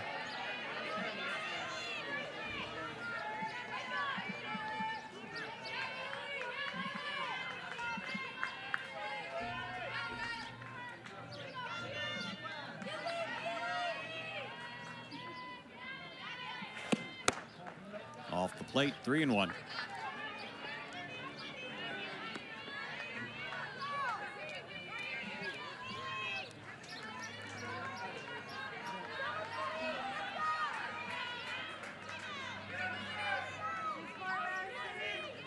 Lamb trying to get the Gamecocks out of the inning without further damage. There's the strike. That was a very important pitch delivered from Lamb. I think that was going to kind of determine how the rest of this went. Being able to find that strike zone, bring it to a full count here.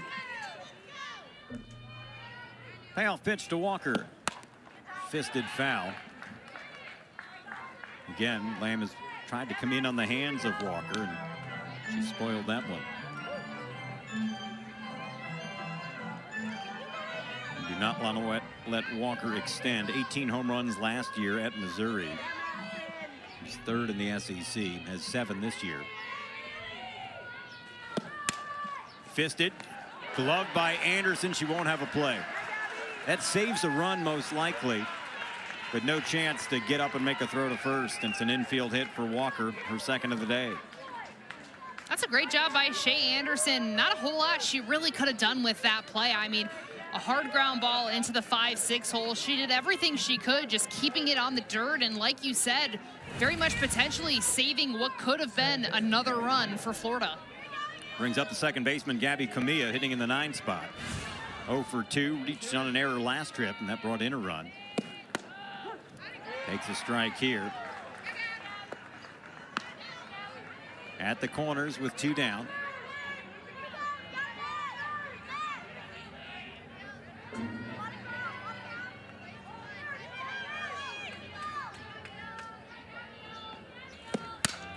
Right to Rhodey. She'll step on the bag for out number 3. But the damage is done. The Gators get 3 runs on 4 hits. They leave 2 stranded.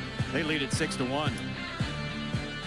Gamecocks have had multiple base runners every inning, but she still allowed just the 1 run. And she's also given up quite a bit of walks, I think, than she typically sort of does. But she's just been done a great job of being able to respond for those, right? She gives up a walk. The next batter, she's getting out, right? Whether it's relying on her defense or she's going at the hitter trying to get a strikeout.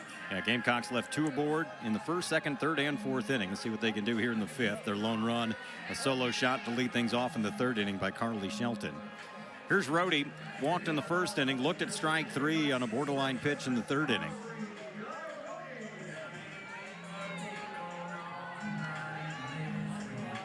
Infield back. In fact, the second baseman, Camilla, playing in short right field, respecting the power of Rhodey. She can hit the ball hard. She hit one here last year. The stat man tracked it out, a 378-foot home run. Something ridiculous like that. It's like, are those numbers even real? Yeah, right. Is this even real? Let's talk about Oklahoma with the numbers they're putting up this year. My goodness. We talked about Florida being 2nd in the SEC in home runs, and Oklahoma's got, I think, twice as many.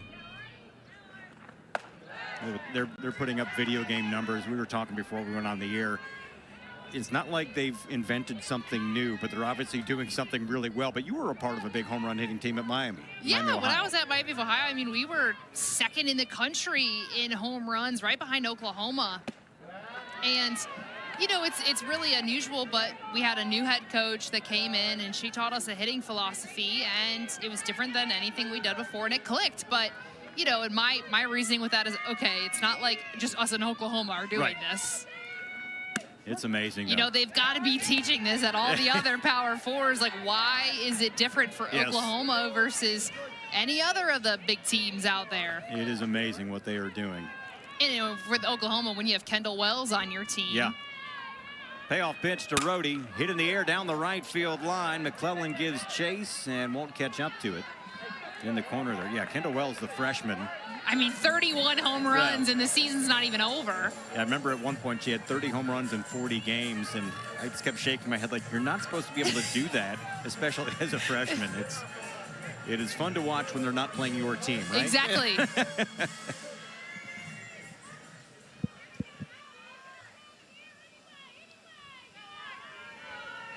Another payoff to Ari Rhodey.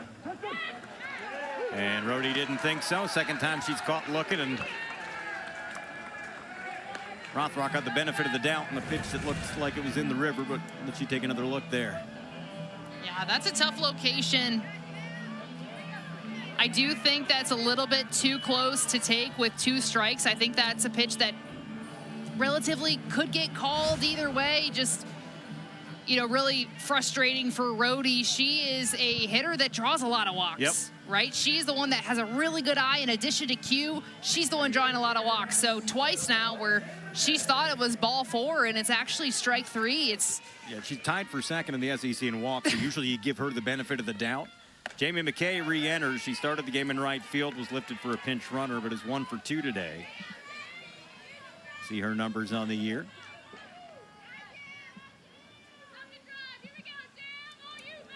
McKay, as we told you, didn't play softball in high school, played high school baseball on the boys team, and was still recruited to play softball. Started her career at Ole Miss, transferred to South Carolina this year. She's also the backup catcher. She was a starting catcher at Ole Miss. 1-1. Hit in the air to right field. McClellan is there. 2 away. Quickly 2 up and 2 down here in the Gamecock 5th. And you look at some of the outs that McKay's had. I mean, that's still a quality at bat, right? You're still hitting the ball hard. You're still hitting it out to the outfield, just right there at McClellan out there in right field. Didn't even have to move really to field that, but those are still really quality at bats and swings. Tori Ensley sends it the same way. McClellan, same result. Gamecocks quickly go down in order here in the 5th. 1, 2, 3. They still trail it 6-1 as they head to the 6th. And they'll lead the Gamecocks here 6-1. Florida looking for the 3-game sweep here in Columbia. And they'll have the top of the order up against Neely Lamb in her 2nd inning of relief work. Lamb replaced Jory Hurd, who went 4+ innings. She's charged with 5 runs. Lamb ended up being charged for 1 run last inning. The big blow, Kendall Grover 3-run double last inning to double the lead. Shoemaker 1 for 3 today, a double and a run scored back in the 1st inning. Since then, she's grounded out and struck out.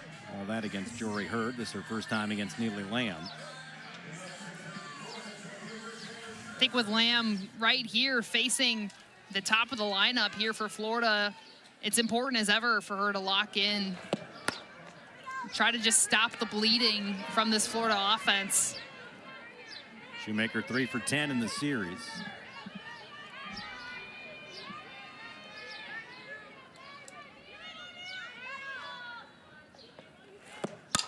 Hit in the air to left field. Quincy Lelio went in. Now she goes back, and it's off the wall. Did not get a good read.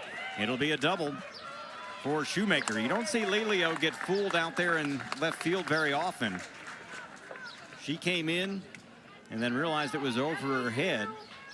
And it turns into a two-bagger. Yeah, I agree. We don't see that from Lelio very often, making the read, but we did see her first step is in, and they always teach first step back, first step back. It's a lot easier to adjust in than it is to adjust backwards.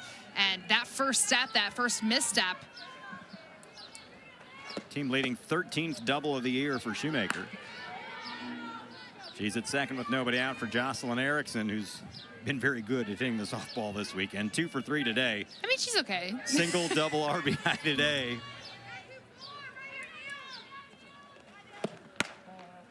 Been good all year. 19 home runs on the season for Erickson, is 3rd in the SEC. I'm just excited to see where her career goes. You know, after Florida, I don't think this is the end for her. You know, whether it's with Team USA, whether it's, you know, she's in that player pool, or whether it's, you know, with Athletes Unlimited as well.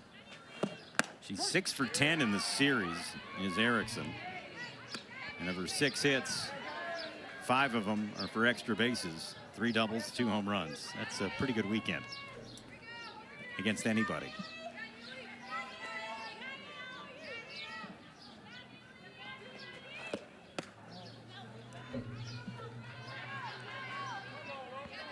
Hitting .442 on the season. Over 59, actually now 61 hits. 32 of her extra bases. Takes a walk here. First walk allowed by Neely Lamb, puts him at 1st and 2nd with nobody out. It's like, yeah, you did just put Jocelyn Erickson on, but I don't think that's the worst outcome necessarily when you have the open base like that and you're limiting it to just a walk as to very easily. I mean, you just read off all of her stats. Yep. How many times she gets extra base hits? About 50% of the time. Yeah, the bad news is now you face Kenley Cahalan, who's pretty darn good in the 3 spot as well. Well, that's the double-edged sword, right, that comes with that. I mean, she's only batting .374 with only 15 home runs. Only. So. Only. Right, yeah. 0 for 2 today with a walk in her last trip. She was the last batter that Jory Hurd faced before exiting.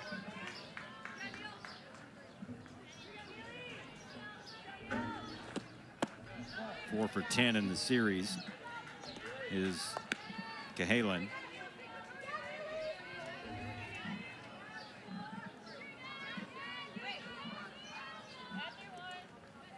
Gamecocks bring the corners in.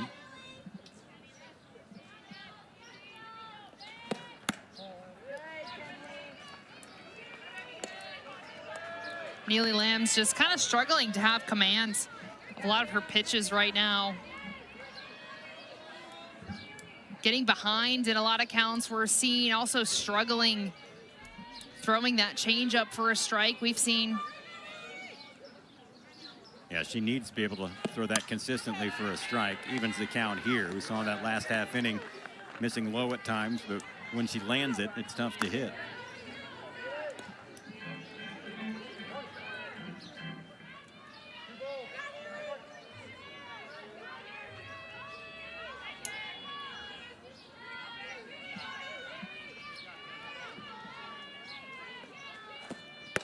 Oh, great pitch there to get Cahalan swinging for the first out here in the sixth. Second strikeout for Neely Lamb. And that's what happens when it's on, right? When it's on, it's on. It's so effective. It's so good. Completely fooled Cahalan there, way out in front. It's just Lamb being able to find that consistency of it. One out now, first and second for Townsend Thomas, the left fielder. Pops this one up. Shea Anderson, the shortstop, calls and catches, and there's quickly two away. Thomas now 1 for 4. So a big second out after the first two reached.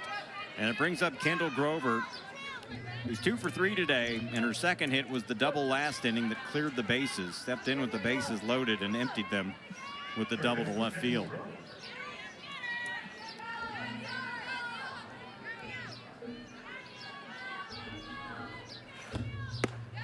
Takes a strike here.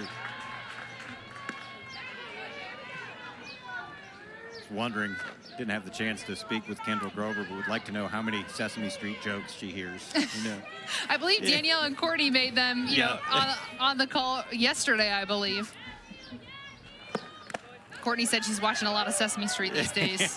Well, yeah, she's got the little one. Right. Yep.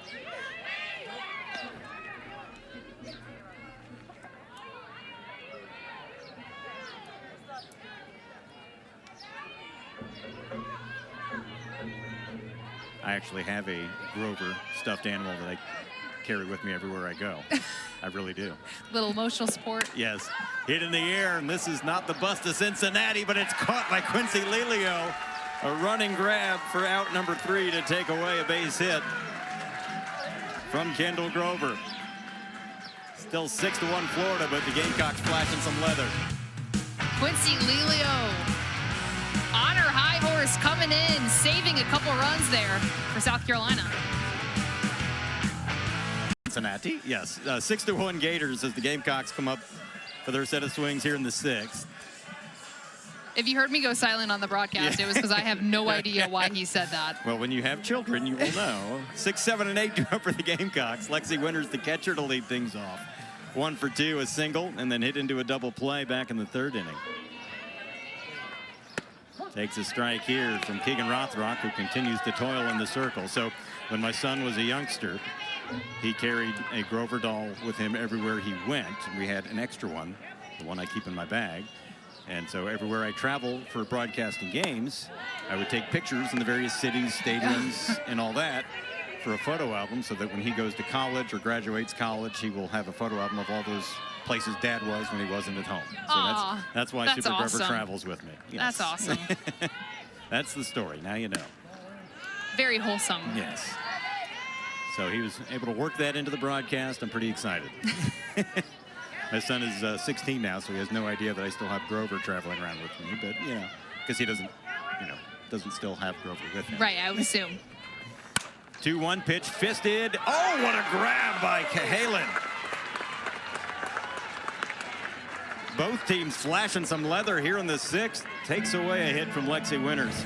I'll tell you what, this Florida defense is showing up. We saw Taylor Shoemaker yesterday make an amazing catch out in center field, and Cahalan here is like, hey, I can do one better. Watch me. Takes away a base hit. Natalie Heath steps back in. The DP, 1 for 1 today. Single through the left side in the 2nd inning. Was lifted for a pinch hitter in the 4th. Now she's re-entered. Big Bat Nat, as they call her, the 5th-year senior.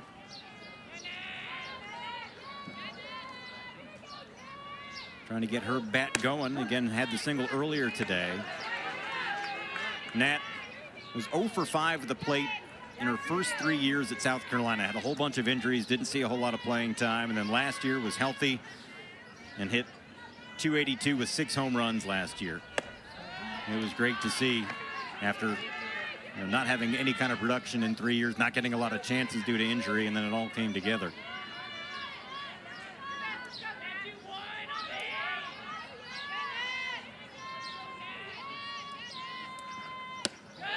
Coming back from injury, I think, is one of the hardest things as a player, as an athlete, no matter what sport it is, because you have to understand, like, your body is not at 100%. Yep. And trying to cope with that is very hard for a lot of athletes to get through their minds. And that's something we're seeing Ava Brown go through right now with Florida. On the stairs, she coaxes a walk here. 5th walk allowed by Rothrock today.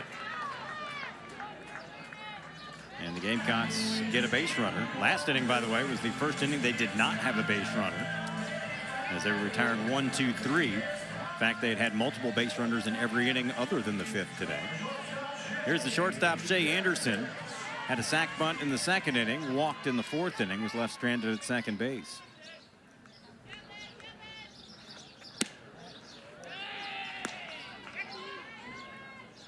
See if the Gamecocks get a pinch runner at first. And they will. Ansley Bennett will take over at first base to run.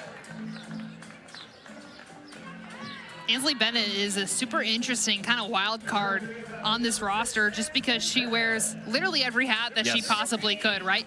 We see her as a pinch runner. We see her as a pinch hitter a lot of times. We also see her in the circle, and every now and then you'll see her out in the outfield too. She's somebody that is just such a versatile Swiss Army knife kind of for the staff. Yeah, excited to see what she can become in her collegiate career. Just a freshman. Bennett, 2-time South Carolina Gatorade High School Player of the Year. And it'll be interesting to see what clicks for her in college as her career develops. 2 balls, no strikes on Shay Anderson.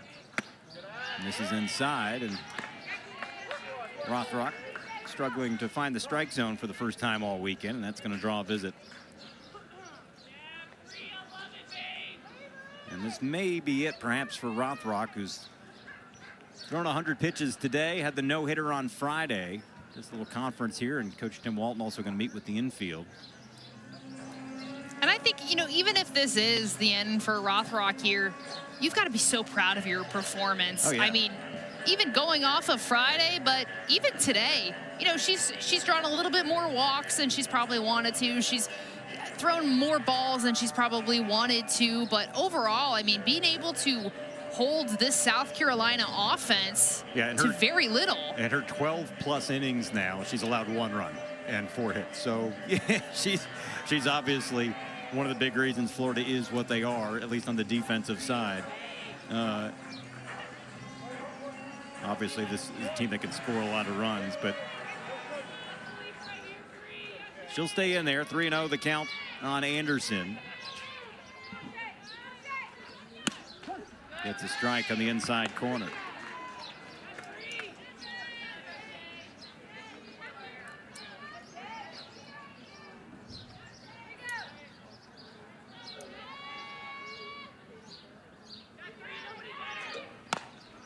Chop foul at the plate, and Rothrock battles back to run a full count.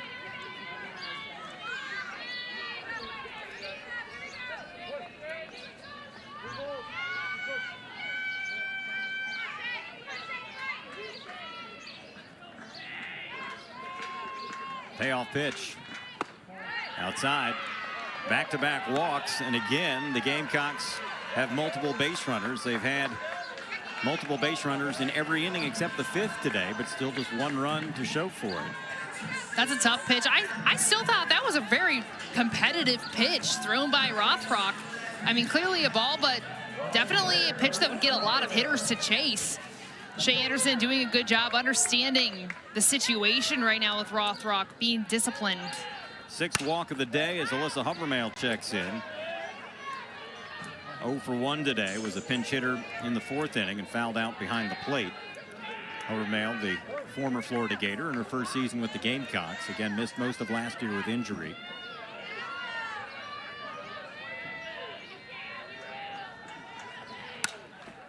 And quickly, Rothrock way ahead. No balls and 2 strikes. We just saw the graphic up there. About 50% of the time, she's throwing a first pitch strike. So as a hitter, you know, you have to be able to adjust, knowing, hey, you're probably going to get a good one your first 2 times up. Look early.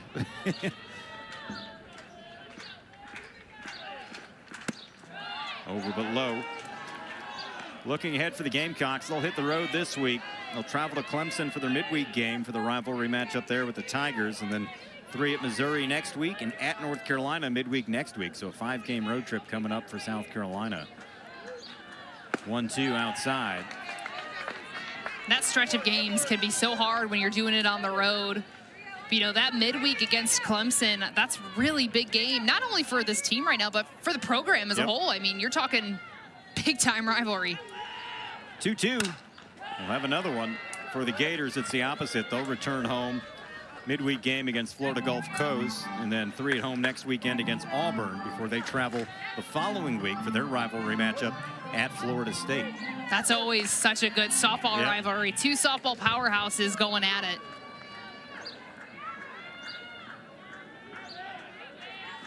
Two, full count. And Rothrock one bad one away from loading them up. Warm-up work in the Florida bullpen now. They do have a comfortable 5-run lead, but one swing of the bat could make it interesting. Hit in the air down the right field line. Everyone chases. No one will catch.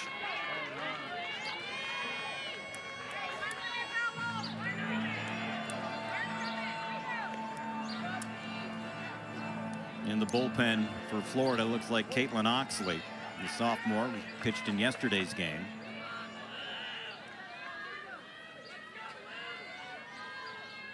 Another 3-2 to Alyssa Hovermail. Did she go around? Yes, she did. Hovermail thought it was ball 4 and got rung up there. It's the 6th strikeout of the day for Rothrock and a big second out here in the 6th inning. I mean, that's what Rothrock needed right there. Big strikeout there, not only to get the out, but also to limit the base runners right now. Very easily could be a different situation with bases loaded, less than 2 outs. Here's Quincy Lelio as we head back to the top of the order. The left fielder 0 for 1 with a strikeout, but that's sandwiched in between a hit by pitch in the 1st inning and a walk in the 4th inning.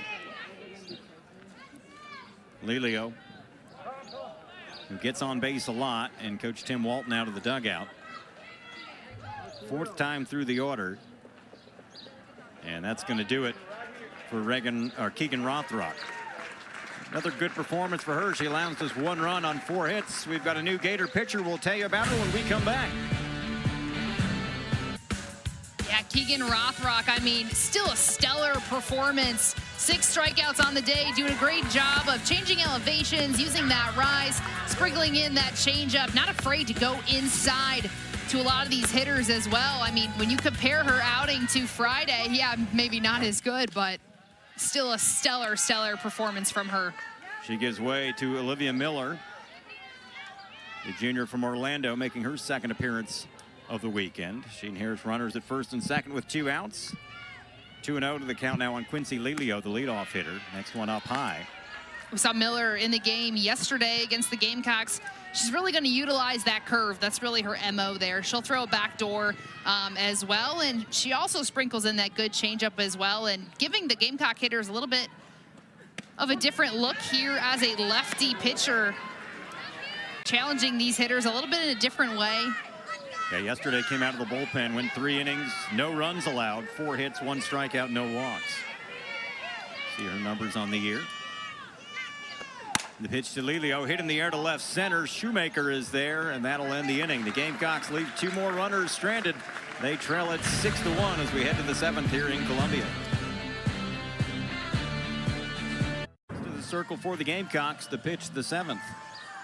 And Mafrito is really going to utilize that rise ball and also mix in her drop as well. Both those coming in about the mid-60s. She normally stays in the zone, doesn't necessarily throw a ton of balls, but you know, with staying in the zone comes with a lot of swings as well. Third pitcher of the day for the Gamecocks replaces Neely Lamb, who went 2 innings. She was charged with 1 run on 4 hits, a couple of strikeouts, 1 walk. She'll face 6, 7, and 8 in the Florida lineup. Gators looking for the sweep here, leading it 6-1. Ava Brown set to lead things off. Some kind of a pinch hitter actually in the 6 hole. Ella Wesolowski checks in, the junior from Williamsville, New York. Her first season at Florida after 2 years at Mississippi State. 2-time NFCA All-American Scholar athlete.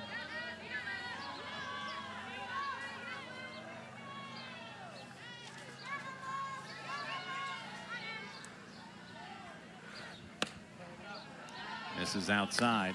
Emma Friedel's journey here to South Carolina has been really interesting. Coming over from Kennesaw State, a mid-major, bringing in here to the SEC. I mean, sometimes those worlds can just be night and day as far as competition level. I think she struggled a little bit with her confidence, you know, as opposed to feeling like she does belong here. I think that's, you know, something her and Coach Ashley Chastain Woodard have worked really hard on all season long and helping with her development. Yeah, 2 years with the Owls of Kennesaw State. Last year had 132 strikeouts and 127 innings pitched, but starts off here with a walk, and the Gators get the lead off the board.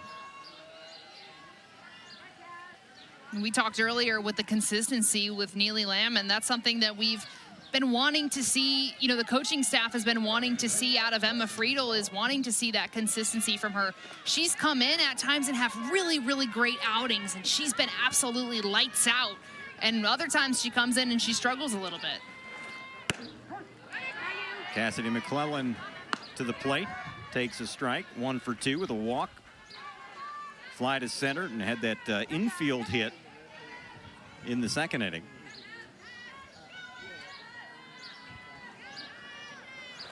Wesolowski at first. Ball and a strike now to McClellan.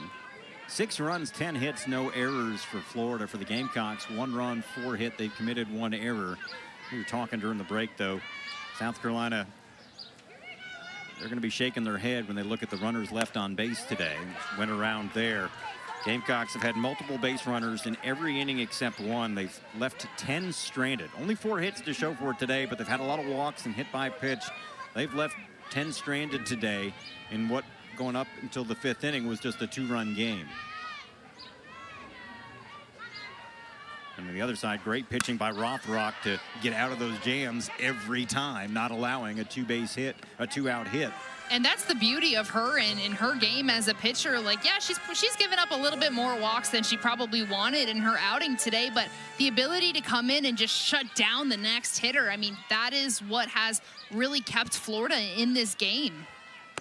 Yeah, you got to have a short memory, right? Whether it's a hitter as a pitcher, and go get the next one, and that's what Rothrock did today. Anytime she got in the jam, she got herself off the hook. And with South Carolina, I mean, that's something you got to figure out. A lot of those, you know, runners were on with less than 2 outs. You know, it's how can we just advance and play the game? Foul tipped into the mitt of Lexi Winters, and it's a punch out there for Emma Friedel for the first out. Big out there for Emma Friedel, getting her first strike out of her outing here, even first out here of the inning. Just trying to limit the bleeding here and trying to hold Florida to 6 runs here in the top of the 7th. Madison Walker stands in. She's the first baseman. He's had a good day today. 2 for 3, a double, a single, an RBI, and also a strikeout.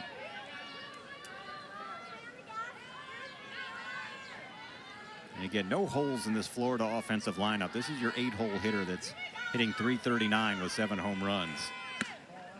So they're hiding the kid with 7 home runs, right? Can you imagine hiding that? That's how much pop you've got in your lineup when you're your 8-spot hitter. And that's just what you see in the SEC. I mean, think back to when they hosted Texas back in March. Going through that lineup 1 through 9, I mean, there was no weakness.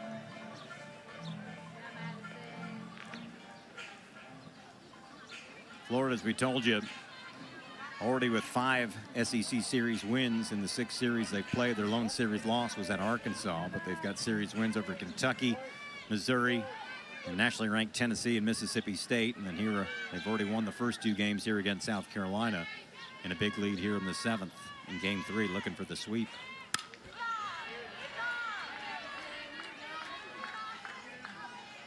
By the way, Alyssa Hovermail now playing third base for the Gamecocks, the third baseman of the day.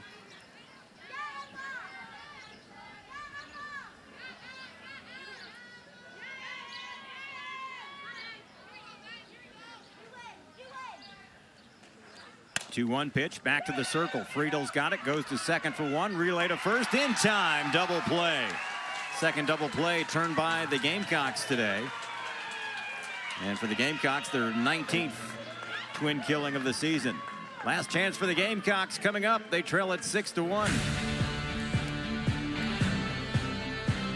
Softball environments to play in, and you know, on top of that, Alabama. Yeah, they're good at softball. They're okay. Yeah, that's when you look at the SEC, all the ranked teams, but you look at the teams such as Florida. You know, they've won a couple of national championships. Alabama, same thing. They're in the World Series most years. And then, oh, by the way, a couple of years ago we added Texas, Oklahoma, just for fun. Bottom of the 7th, last chance for the Gamecocks. Carly Shelton to lead things off, and she'll lead off with a base hit to right center. Her second hit of the day after the solo home run in the 3rd inning. Good start for the Gamecocks here in the 7th. I love that approach. First pitch, CC's takes it, drives it. Doesn't do anything too fancy with it, right? They're down 5 runs. If they want a chance to win this game, they've got to start slowly chipping away at that lead, and it starts with base runners. It starts with base hits. It starts with walks. Olivia Miller in the circle, second inning of relief work as Ari Rhodey stands in. Rhodey 0 for 2 with a walk and a pair of strikeouts, both looking. And you know, Rhodey getting a little anxious here after going back with the bat on her shoulder the last 2 trips. Rips that one foul. It's very uncharacteristic for that to happen for Rhodey, especially back-to-back. As we said before, she doesn't strike out looking a lot, and struck out looking her last 2 plate appearances.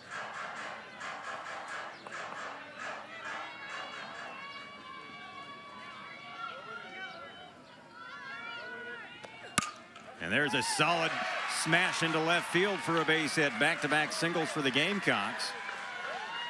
As Rhodey has her first hit of the day. Gamecocks not going down quietly here in the 7th. I think she was getting a little frustration out on that swing, maybe a little bit, but hot shot there over into shallow left field, and Cahalan was maybe about a couple inches away from making another, you know, Sports Center top 10 play out there. Rhodey, a former high school hockey player, if she came up with that, you're thinking she may be dropping the gloves, you know.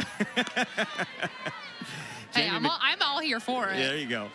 Jamie McKay stands in, the right fielder, 1 for 3, a couple of flies to right and a single in the 3rd inning.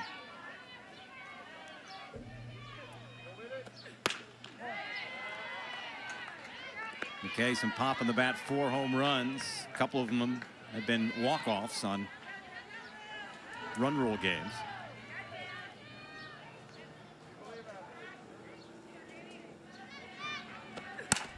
Hammered to the 3rd baseman, Grover. Steps on the bag for 1, relay to second to get 2. And it's another double play. Second of the game turned by the Gators, and the 4th in this series. I mean, 4 double plays in a series. How often is that? But you check out their defense. Florida's defense has always been so sharp, so good. Actually came pretty close there to turning a triple play as well. Tori Ansley stands in, last chance for the Gamecocks. Grounder to short. Cahalan's got it, flips to second, and that'll end it. Florida comes into Columbia and sweeps South Carolina, taking game 3 6-1 to pick up their 40th win of the season. They go to 40-5, 14-4 in the SEC. South Carolina drops to 23-20, 3-12 in league play. And Florida was impressive, I think, in all 3 areas here this weekend. I completely agree. I think this is the best that we've seen Florida kind of at their peak right now. They are looking like a World Series team right now. They are looking like an Oklahoma City team right now, and it's paying off for them. For South Carolina, Kind of a tough start, right? The no-no, getting run ruled, but a little bit more of a competitive game from them today. I like that they closed out with that. That's going to do it for our broadcast today. For Julia Kennedy, for our producer Jessica Hinkle, and our entire SEC Network crew, I'm Brad Muller saying so long from Columbia.